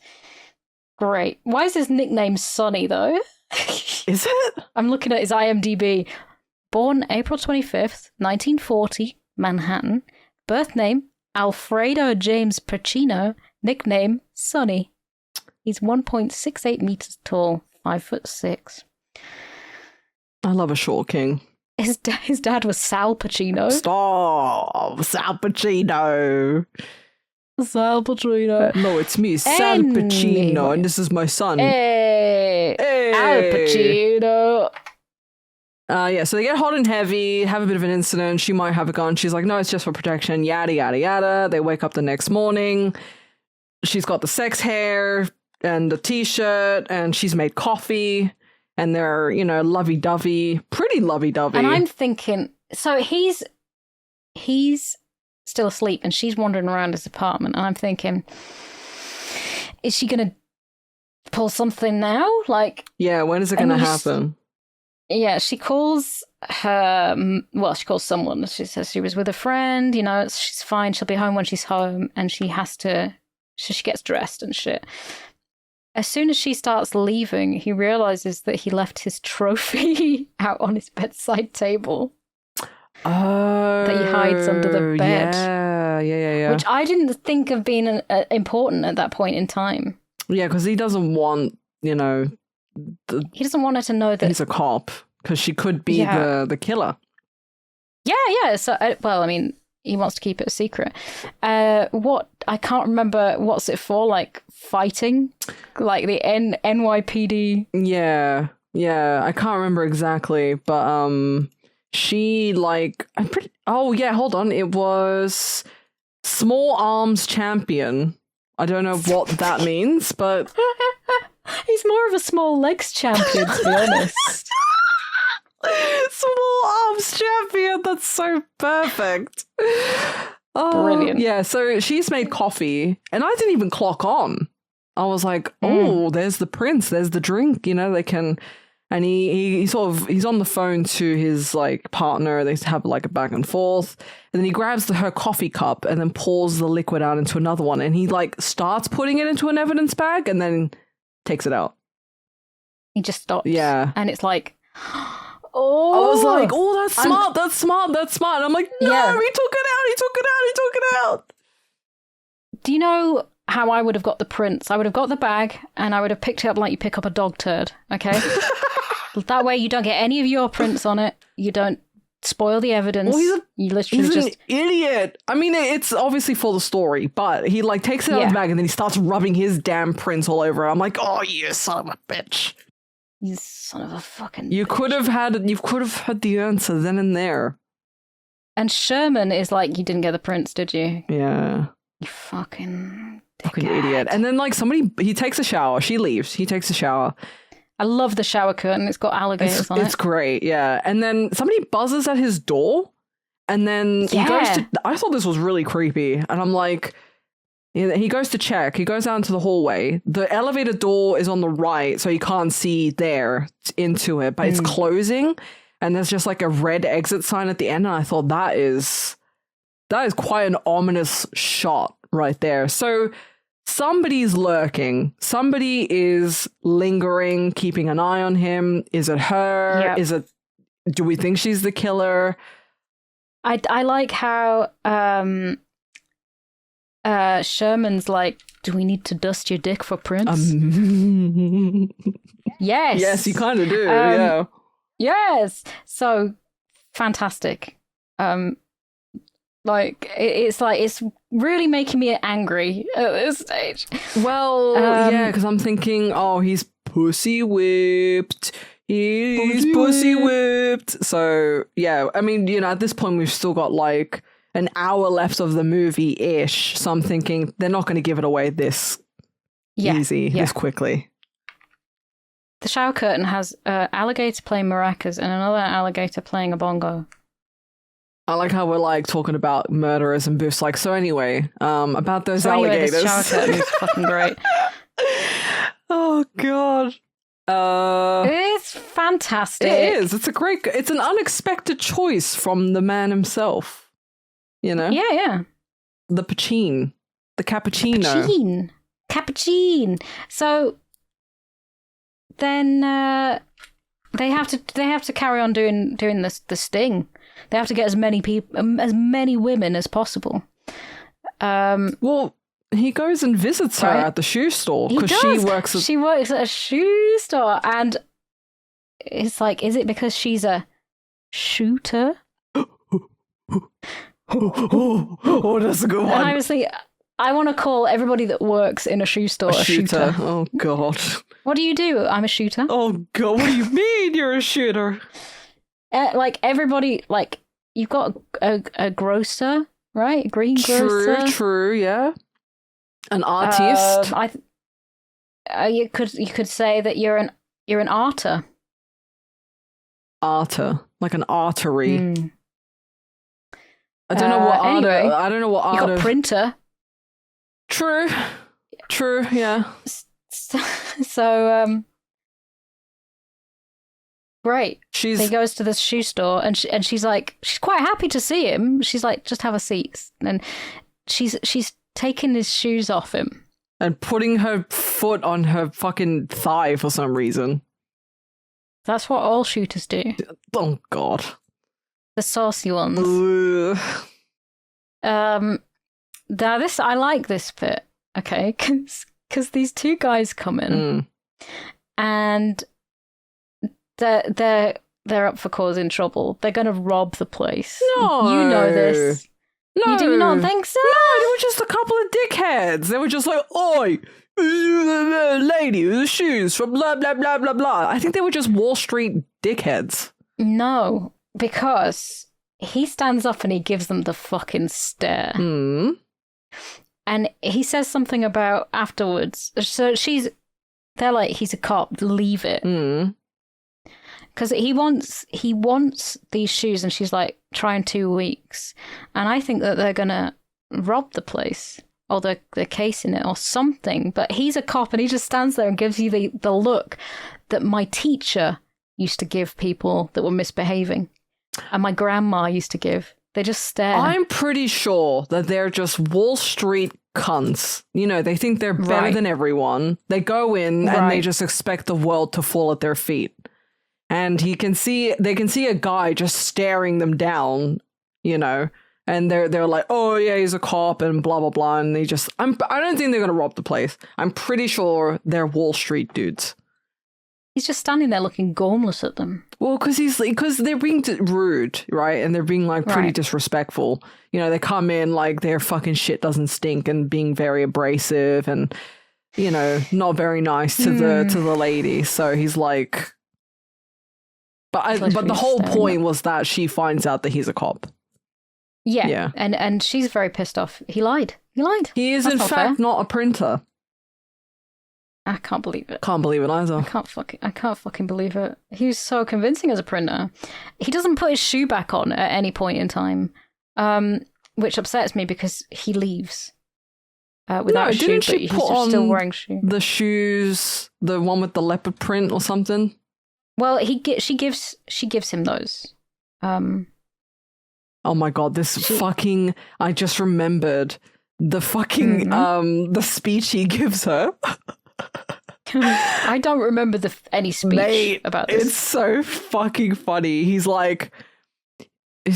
screams about a wet ass hour, and then he goes, "When shit hits the fan, I'm everyone's daddy."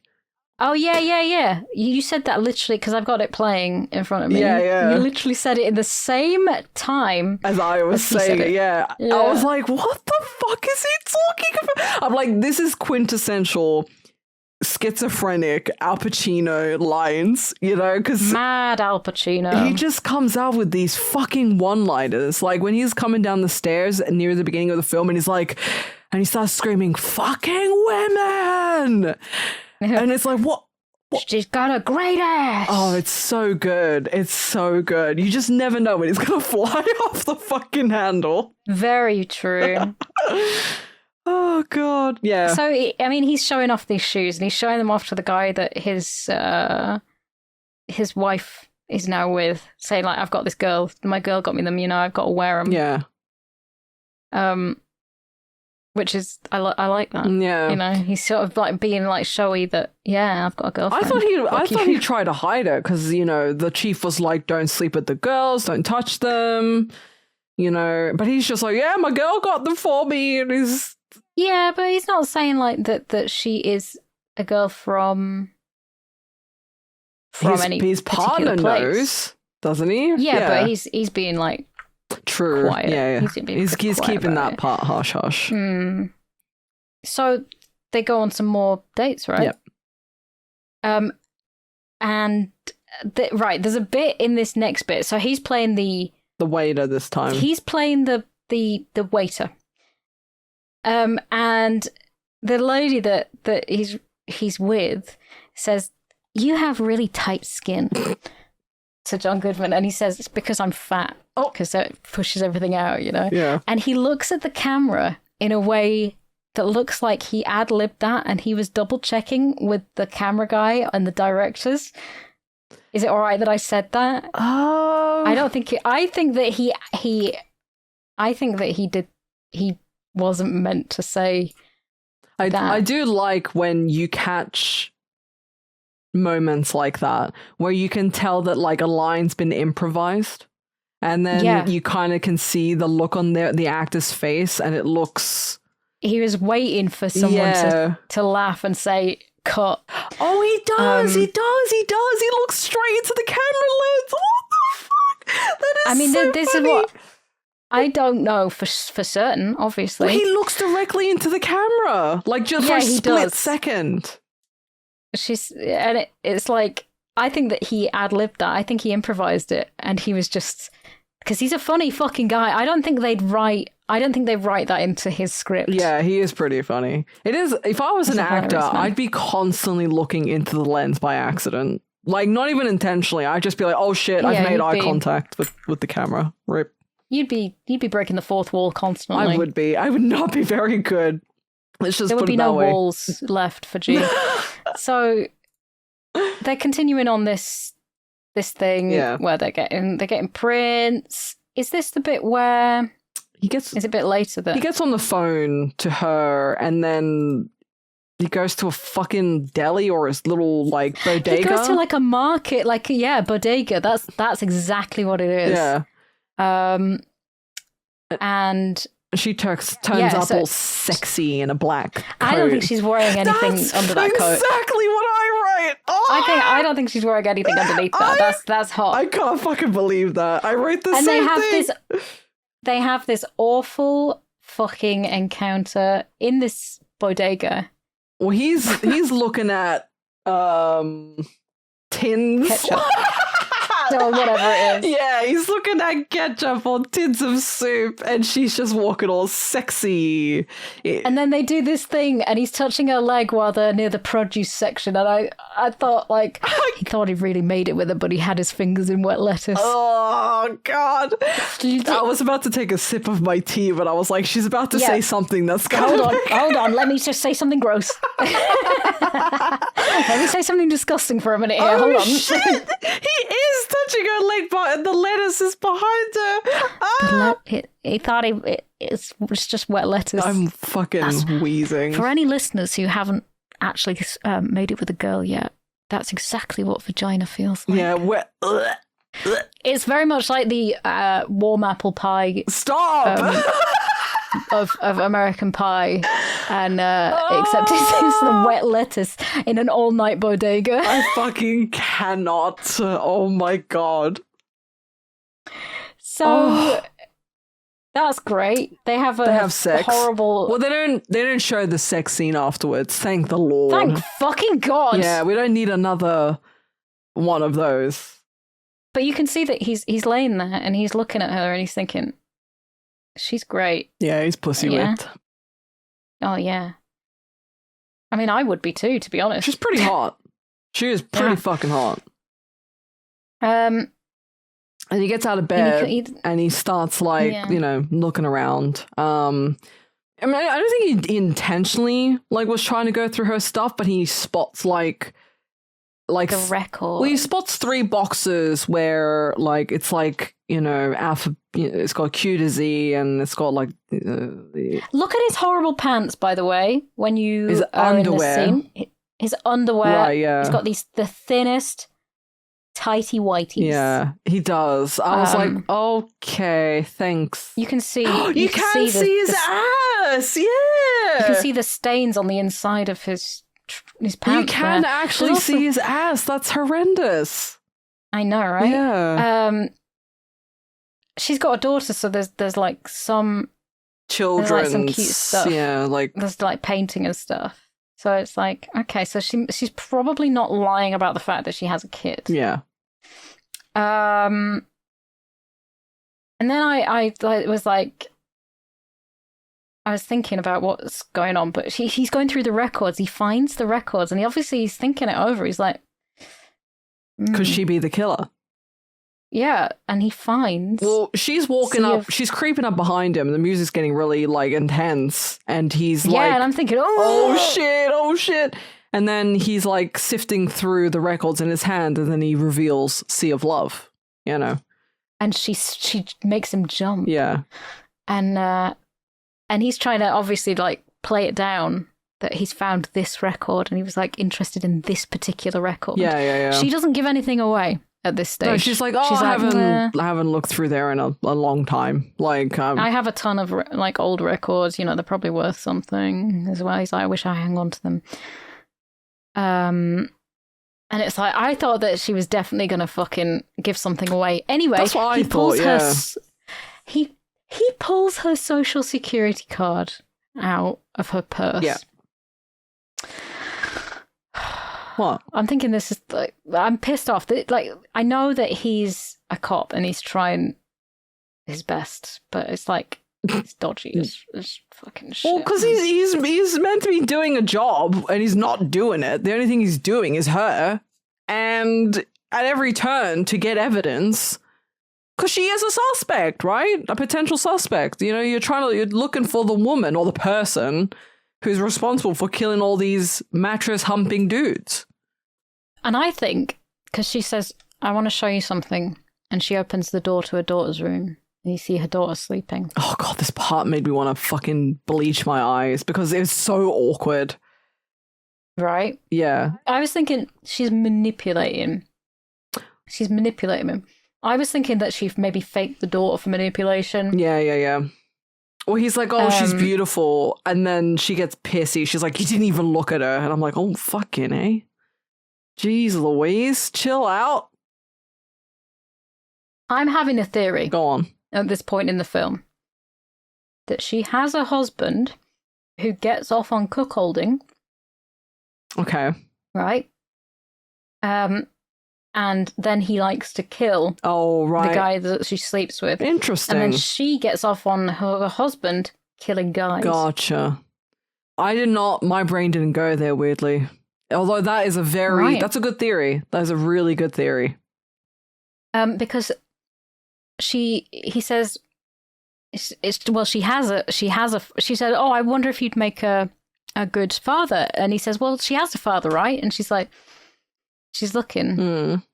And he says, well, you're divorced. And she says, oh, yeah. Something like that. Like, she forgot she was divorced. Right, yeah. Almost. Yeah. Okay. So I'm sort of piecing this together in my mind. Yeah. And he goes to a bar afterwards because he's such a fucking boozer. Yep. He's off the wagon. Shit. He's going home. And he's hearing... Is it like... Was he checking in his house? Like, what did he hear something? Like, did someone...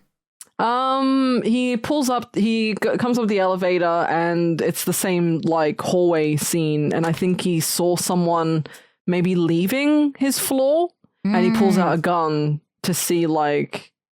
If there was anyone there. If there's anyone there, and he goes to the window, and it's a bird. Was the light bulb out? Like, there was a light bulb that was out as well, I think, and he screwed it in. So someone had unscrewed a light bulb. Yeah. To make it dark. Yeah. Anyway, he runs her social security number, and she's clean. Yeah. She's clean. No criminal record. So it's probably not her. Don't worry about it.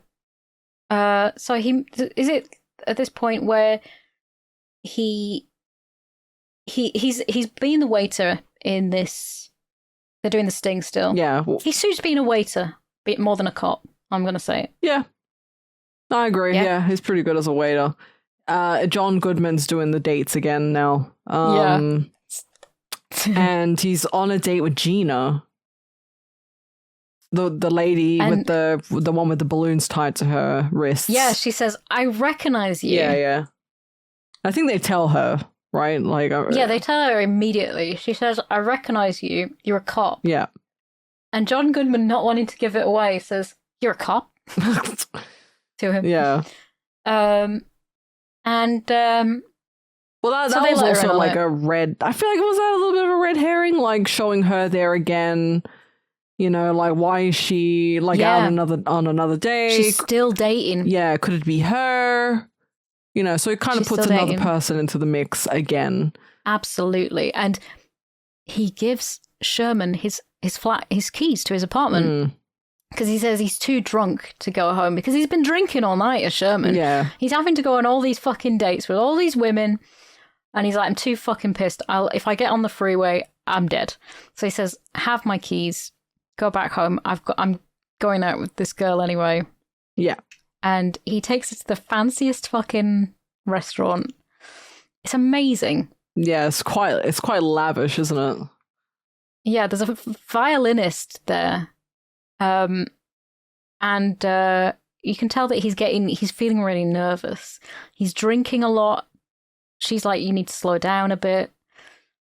You know, and he's like, yeah, but there's no waiter. And he just gets fed up and leaves.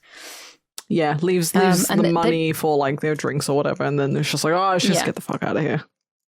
And they go for a walk through the city, and she's like, I love this neighborhood. And he's like, yeah, well, there's loads of murders here, here, and here. Lol. Because I see things with cops' eyes. And if you're going to live with a cop, you got to get used to that. And she says, what do you mean live with a cop? You know, what the fuck? Yeah, because she knows that. Does she know that he's a cop at this stage? Yeah, because of the shoe store incident. Oh yeah, the shoe store. Yeah, oh fuck yeah, sorry. Anyway, she gets pissed off because she thinks that he was tailing her because he accidentally let slip that he was on a job when he met her. I don't know if we know as the viewer, if we know that he's going to ask her to move in with him. I can't remember at this point, but yeah, he's like really nervous and he's trying to come out with that he wants to move in with her or she move in with him. Yeah. Something like that. Something like that. And he's getting more and more drunk. He's nervous about it. And he put his foot in it. And I can't remember why. Can't remember what happened. Well, because she said, like, oh, you said if you live with a cop. Yeah, like... Yeah, she's like, what do you mean? He wants to move in. Oh, yeah, that was it. So they met, like... She thought that he was tailing her and... Oh! Like, they... Yep, yeah, no, he said wearing a wire for the job. Yeah, that was it, yeah. And she's like, excuse me? A wire? Excuse me? Yeah, because we're still under the impression that she could potentially be the killer, so she's very offended at the fact that he's, like, worn a fucking wire to their date, you know? Yeah. So it pisses her off. Are you still wearing a wire? Yeah. Basically. So he goes to her house and he knocks on the door and her mother answers the door. So I was thinking at this stage, because the mother looks pissed off. I was like, maybe it's not the husband. Maybe it's the mother. The mother. Maybe she is killing men because she doesn't want her daughter to go out with these men. Because I don't remember if it's this scene where he's like at her apartment or a previous scene, but she says like, I don't like liars and cheats or something. Something like that. So I'm thinking, okay, so it has to be her. You know, she's had like really bad instances of men just lying and cheating.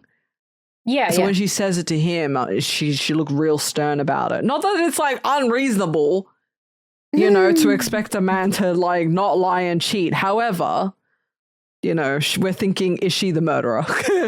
You know? Yeah. And they have a big conversation and he's like, I want to lay down with you. I want to stay here. And she's like, I'll ask my mom, basically. Yeah. She's like, I'll tell my mother. While she's doing that, he sees on the fridge a few bits of paper. And there's circles around it. And there's a circle around his name, his poem, and his phone number. There's a circle around James Mackey, I think his name was. And then there's Robert or whoever it was. And it's like all three of the guys that were murdered, she saw. Yeah. And he's like, oh, I have to go now. And he says, catch you later. Well, no, she comes in and she's like, you know, I have to think about it. I have to, you know, sort of sleep on it type of thing.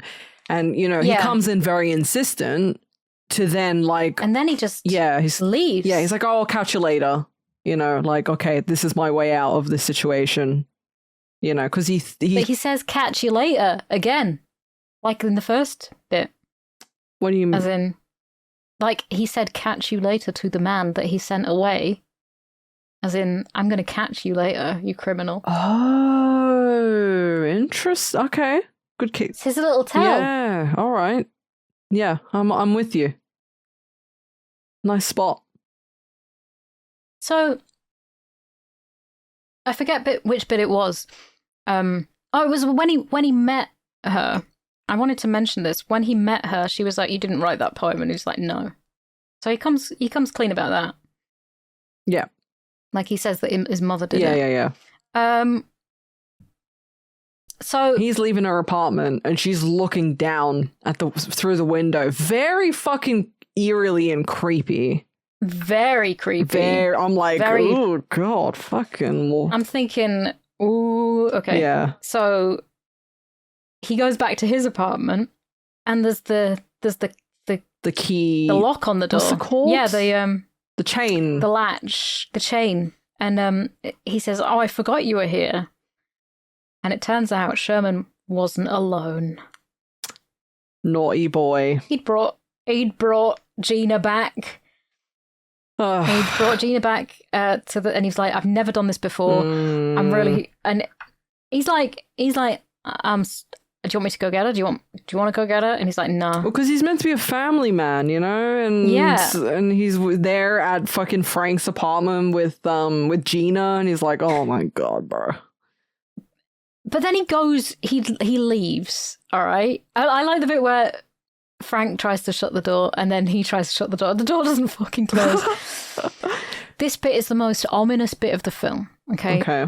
Just as Sherman leaves, she appears out of the darkness. That was really she seems pissed. Fucking creepy, wasn't it? She seems pissed. Yeah. And you're like, uh-oh. That's a really good shot now that you mention it. She is walking where the fucking exit sign is, and that red light is on top of her head. That is a really nice shot. It's a nice shot. And then she comes into his apartment, and she's like putting the moves on him. She's kissing him. He's still wasted, you can tell. And she puts on the record "Sea of Love" because I quote, he seemed interested in it. And he's like, she's setting me up for this, but like, he's like, he knows that if this isn't it for him, if this woman isn't really for him, what's the point in living? You know? I think he's got a very suicidal head on him at this stage. He's drinking so much. Oh god, yeah. I've also just remembered that she's like, I put in my notes, like, I'll be damned if she isn't the killer, like, come on. And then he's like calling her mommy, and I'm like, bleh.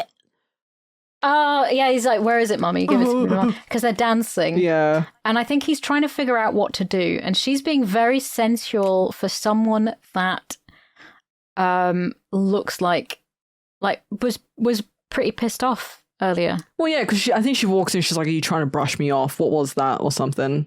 Yeah. Because there's like, what was that? And he puts his hand right up her dress, and it shocks her. And he goes through her handbag. And he's like, where is it? Where's the gun? Basically. Yeah. She's got the fake one. It's like, okay, great. Where's the other one? And she's confused as fuck. Yeah. She will not own up to this. And you can tell that she doesn't actually know. Her body language, her body, like the way she's acting, her body language, the way he's acting is making her like really freaked out. It's not the body language and behavior of someone who, you know, could put someone on a bed to make them do those things and hold them at gunpoint. You know what I mean?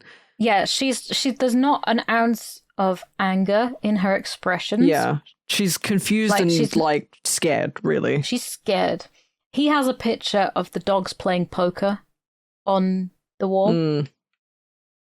Excellent decor, thank you. Yeah. He also has one of the bar mirrors that says Bacardi. He's so into this fucking drinking. Big fan. So, big fan. So, like, this is understandably scary as fuck for her, and she leaves. Right? Yeah, she's like, what the fuck, man? Like, what are you trying to pull here? Like, he's going out of his mind because he's like, I love her. Just do it to me already. Yeah, like, I love her, but I'm crazy. You know, I'm crazy about her, but she could be the killer. And every time he proves that she's not, or that she's, you know, potentially not the killer, something comes up that proves that she could be. And it's just a fucking roller coaster. Because even up until this point, I'm like, oh my God, is she the fucking killer? Jesus Christ. She gets up in a hurry and grabs her clothes and leaves. And then like maybe a minute passes or something, and then a buzzing at his door, you know, happens. And then he's looking down at the dark hallway. And then within a second, he gets lunged at. And this guy, we have seen earlier in the film. We have. So when he was interviewing people, there was the electrician from the building in the first murder. Yeah, and he's like sitting in a table with like a couple of guys just like telling jokes and having a laugh. There was a couple of dead ends that they went down. There was a cashier, because this guy gave a description of some guy with cornrows.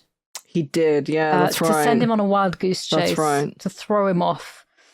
Yep. And when this guy shows up, pointing a gun at his head, and like fighting him, they're having a proper good fight, and he punches him in the bollocks, and it's fucking yes, let's go. And he gets him on the bed, and I think, I think I've got it solved on the cuckolding thing, but he's like, show me what you did to her. Yeah, because he's got Pacino on the bed, like face down, and he like climbs on top of him. Yeah, and he's making him hump the bed. Well, he's humping like, him. Why? Yeah, while he's on him. Fucking freak, Jesus. And I'm like, what the fuck? But then I'm like, okay, this is the ex-husband, and he's been like following her around, keeping tabs on what she's doing and the men that she's seeing, and he goes and like, you know, does what he does after she's had any sort of encounter with them, likely sex. And then, he's like, oh yeah, show me what you did with her, you know, and he starts humping him. And I'm like, oh God. Yeah. Yeah, it's pretty fucking weird. And I'm thinking, is she in on this still? Really? I'm still wondering if she's... You thought... Yeah. Okay. I was wondering if she somehow knew in a way, but it's like... You were just sort of waiting for her to walk through the door and like... Yeah, or like the mother to do something. But it's like this fight goes on for fucking ages. But he gets him, and because on the bed, do you remember he hid the trophy? Yeah, the trophy that he hid underneath the bed. He grabs him. Tiny arms. Tiny arms, man. And he hits him on the head. And there's they're throwing dumbbells back and forth. Yeah, very much. It's kind of funny. He ends up getting thrown out the window. Well, I'm glad I didn't have to see Al Pacino humping a mattress. I'm glad I didn't take his clothes off. I couldn't have dealt with that. It was hard enough. This film is so fucking long. But that's what I'm saying to you. Like, it's a good movie, but I feel like there were a lot of like really unnecessary bits in there, here and there. There was so much unnecessary, so whatever. Yeah, I feel like it could have been like an hour and 30. It did not need It could have been an episode of Columbo. It didn't need to be Bit of a this long. saucy one, but you know. A little saucy, yeah. So we then get a flash forward, and Sherman and Al meet up in a bar. And Sherman's got 2 drinks. Got beer and Well, I think he scotch ordered or it something. for him, right? Because Well, he drinks the scotch first. fucking yeah, but Chad. Frank has club soda and lime because he's been on the wagon for, what was it, 3 weeks or something? Wait, what? Sorry? I don't remember. He'd not been drinking. He's been sober Yeah, he's for a while, he's on basically. the wagon, as he puts it. Yeah, and he's got a new job in a different precinct where he's just, I think he's doing less hard, difficult stuff because they were both pretty shaken up by this case. And it just so happens that his new precinct is in the same area as her shoe store. So he goes and he stands outside looking a bit scary. And she's like, oh, fuck's sake, as she's closing up. Oh, he's not looking Like- scary. He's twiddling his He is looking scary. He's looking tiny. He's looking tiny. He's twiddling his looking tiny. fingers, and she's like locking up. He looks cute and wholesome. I don't know. Maybe I'm just scared of his whole sort of demeanor. I don't trust that man. You make me His laugh. eyes. He's got a cop's eyes. He's got a cop's eyes. He does have cop's He's eyes. also got smoker's mouth, and I don't like that. You know where their lips go really thin, their teeth go discolored. I wonder if he He's very smokes in real wrinkly. life. I feel like he looks like a... Yeah, he looks like he does. Anyway, Yeah. he pesters her long enough. Yeah, he's But- like talking to her while she's walking along, and she's like not And she's having like- it. She's like, I'm moving back to York. And he's like, that's funny. I just got offered a job in York, Yeah. Pennsylvania. I'll move. You could show me around. You can introduce me to your friends. I did find blah, that blah, blah, funny. blah. I was like, Oh my God. If you harass G enough, she'll probably give it. pretty much, yeah. I mean, I did find that I'll move funny. in with you. Well, she found it funny because she couldn't. She had to. Yeah. She turned her head because she's like, "Oh my God, he's so ridiculous," and then she starts smirking. I know. It's Oh kind my of funny. God. I don't know. Anyway, she gives him another chance. She's like, he says, I've not been drinking for 3 weeks. And I think that's the turning point. She realizes that he's definitely changed for the good, sort of. And so she offers to take him out for a coffee. And that's where we end everything. And that's where the film ends. And that is And Sea of Love. I would love to know what happened to Sherman. Like, You know? like if his family found out about. Yeah, Probably yeah. not. Probably not.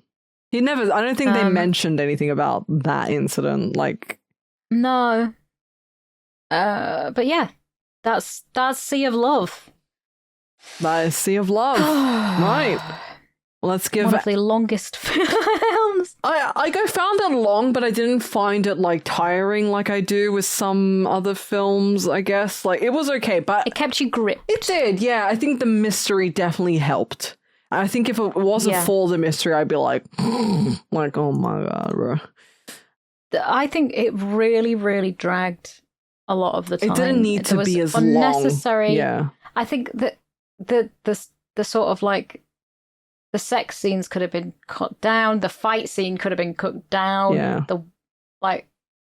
The wedding bit. What the fuck was the wedding bit about? Like, I know that there are bits where it's sort of like, this is why he was drinking. This is why he went there. Yeah. Like I This didn't is- even think his the drinking was an issue because I'm just like, oh, he's just a cop. Like this is just what they do. Well, I mean, you would drink if you're a cop, right? Well, apparently so, yeah. Or especially a I nearly detective. turned to drink. I nearly turned to drink because of this. I thought that John Goodman was going to get shot in place of, because he was in his apartment, by the Oh way. yeah. I mean, they could have gone that direction. Yeah, I thought he was going to get gone. Yeah. Did you notice all the terrible ADR? Like the voiceover in parts where especially the bit where he was picking up like fruit. It was terrible. I actually didn't, and usually it sounded awful. Okay, yeah, no, I didn't actually spot that, and usually I'm like... I wonder if anyone else did as well. Yeah, let us know. Let us know if you did, because I didn't. Let us know. Let's get to ratings. It was just the dialogue was quite stilted. It felt awkward. It felt really cringe. A lot of the bits, like it didn't feel like it didn't feel very very sexy to me. In a lot, like in parts of it, it just felt really weird and awkward and like put in. We did get to see some vagina, which was great. Yeah, it was pretty good. So, points for the puss. Points for the puss. Points for the puss. But yeah, would you give it a rating? I like the mystery. It did keep me pretty like on it, like is it her? Is it the older lady? Who the hell is it? I was really intrigued. I was trying to keep tabs on who the key characters were. So I think it did like a good job with that intrigue and mystery. Right. I do agree in some places that it just wasn't necessary to have some scenes, and some scenes drag out for as long as they did, for sure. Yeah. It was yeah, it could have been shorter. Did not need to be this long. I didn't actually look at the time of how long it was. I went into it completely, like I forgot. As soon as we talked about it last time, I forgot about it completely. And then I put it on.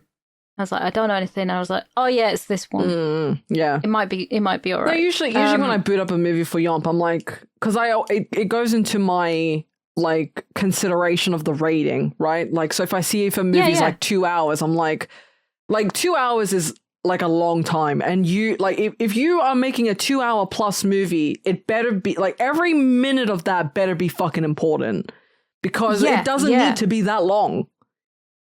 And I do feel that way about this film. So, yeah, it's all right. It's definitely better than Jagged Edge. Like, I don't remember what I gave that, but I don't think it was a particularly high rating. So I think this one sits at like a 5, maybe. Yeah. It was a decent film, all in all. There was good bits. Cast was very good. Yeah. John Goodman is great, but there was so much unnecessary shit. So I gave it a 3. Okay, that's fair. That is totally fair. I appreciate the twists and the turns of it, but it was just not important. Yeah. To watch it like that long, and I think it's I think there are a lot of people that would like it because it's a sexual thriller. It's an erotic thriller. Yeah. But there wasn't enough things, and I prefer the mysteries. Yeah. To a lot of the stuff. So yeah, it wasn't great. Yeah. No, I agree. It's nothing like wow, but it has its moments. Yeah. I think it has some personality, and I think there's some really cool shots in it, and some, like you said, good twists and turns. But yeah, it did not need to be as long, and yeah, some of the dialogue was a bit yeah. Like, anyway, great. There's not a ton of trivia. And there was some genuine unscripted New Yorkers, not an extra. I mean, how do you where he bumps into him? How do you like control really that? off. Yeah, it's New York, There's a lot of like if you've got a massive budget, you might be able to close off a street and pay a ton of actors to make it look right. But the apprehension of the criminals arranging a Meet the Yankees breakfast was based on an actual event. Incredible. Dustin Hoffman, it was written for Dustin Hoffman, but he wanted too many rewrites, so Al Pacino took over. Uh-huh. So that's cool. That's cool. I like that. That's cool, I guess. But there's not a whole lot of interesting shit even in the triv. Let me have a look, because I didn't actually look at the trivia. I looked at No. there is a lot. There's like 50 plus, but let's see. I know, and it's all garbage. Wait, what? Scenes with Lorraine Bracco as Pacino's ex-wife were filmed, but cut from the final product. Yeah, they just cut her out, and the only bit, right? Lorraine Bracco does make a cameo appearance as Denise Gruber, walking out of the 27th precinct at 26 minutes 34 seconds. So his ex-wife is also a policewoman, Crying and shaking. I cannot. And they just cut her out entirely, and they left all the other garbage in. Yeah, I would have liked to have seen the wife stuff. That would have been funny, and they could have cut a whole other crap out of it. Yeah. Oh, interesting. Al Pacino's first movie in 4 years. Pacino's last film at the time had been Revolution in 1985. And it was the only one that wasn't nominated for a Razzie, which is the, hey, this is a bad movie award. Oh. Yeah. Oh, yeah, this movie is often credited as a film that pulled Al Pacino out of a slump of failures he had starred in throughout the 1980s. Ooh. But yeah, the interiors were filmed in Toronto, and the exteriors were in New York. So, interesting. Okay, a lot of filming gets done in Canada. I've noticed. Yeah. Apparently, What We Do in the Shadows, the TV show, is filmed in Canada. Oh, interesting. Yeah, and on a rewatch, I'm like, they make a lot of Canada references, and I'm like, oh, that makes sense now. That makes sense. That makes sense now. Anyway. Oh, one last one. Al Pacino and Ellen Barkin went to the same high school. Really? Yeah. Oh, that is quite a good one. For the performing arts, that's the famous performing arts high school that was showcased in the movie and TV show Fame. Interesting. Okay, and the budget and box office. So, 19 million budget. Fucking hell. Yeah, with a box office of 110.9 million, which is pretty damn good, I would say. Yeah. Yeah, so I was surprised. Not that it's a bad movie, but you just never know sometimes, you think something's a good movie and then it just doesn't do well at the box office. Exactly. So pretty damn good. Yeah. So, are we going to roll some dice? Huh?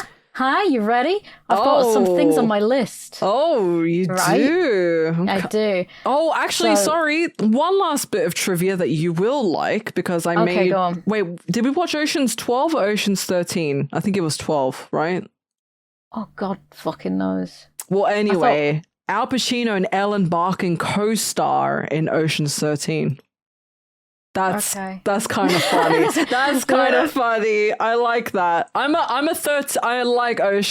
the Ocean's movies. So to me, that's pretty funny. Yeah, okay, that's quite good.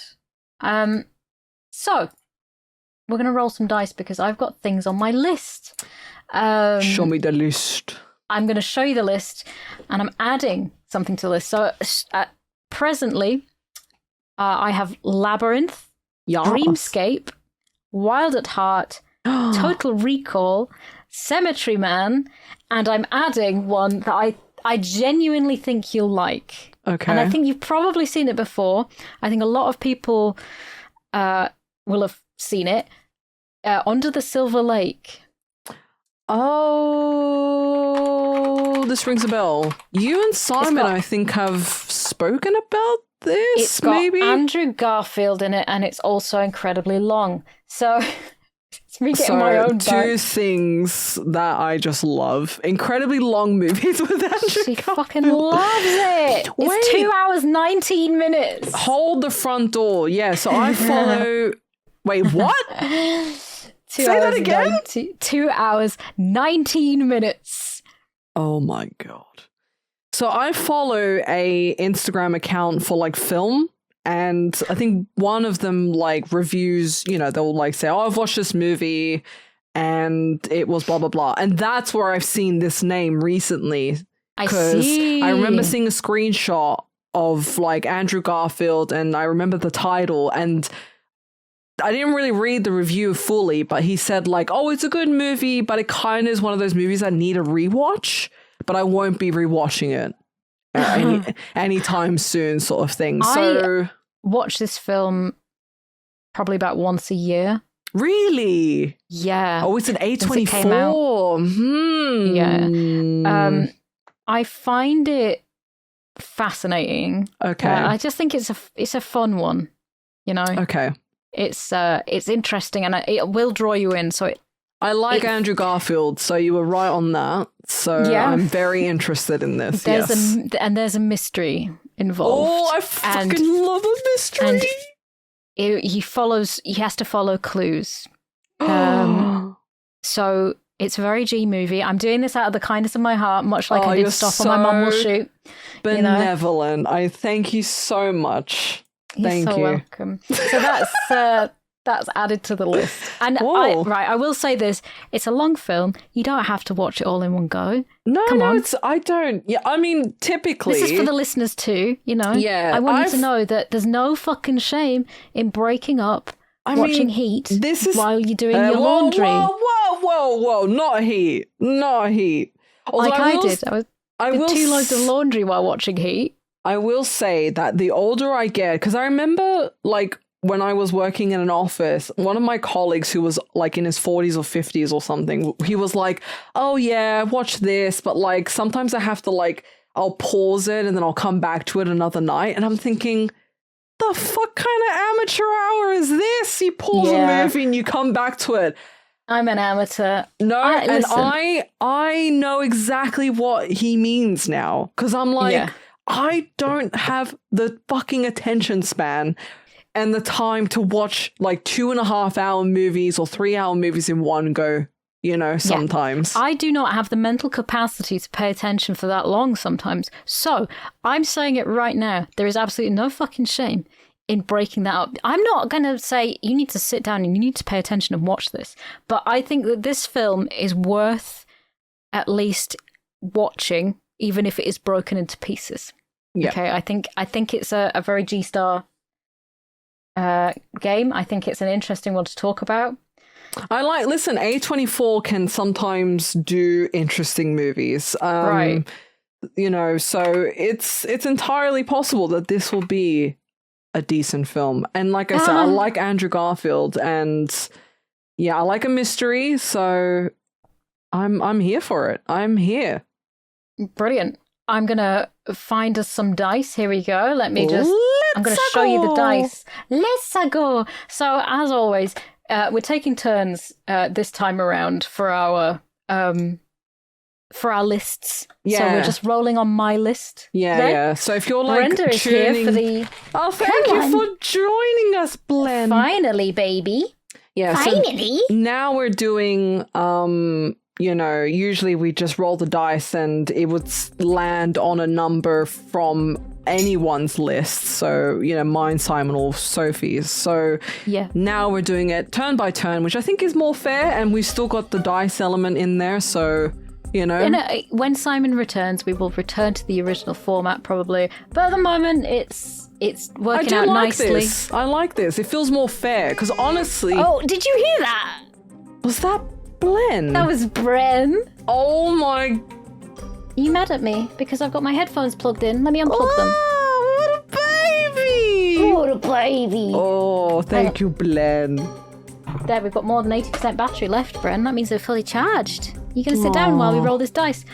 So, number 1 is Labyrinth, 2 Dreamscape, 3 Wild at Heart, 4 Action Recall, Total Recall, Action 5, Recall, Action Recall, Cemetery Man, and then Under the Silver Lake. I'm ready. Let's go. It's a 3. Oh my god, it's Wild at Heart. That is so profound. That is profound. Rest in peace, David Lynch. Rest in peace, David Lynch. I'm happy that we're getting to do this. I was like hoping it would be that because I was thinking, you know, Lynch.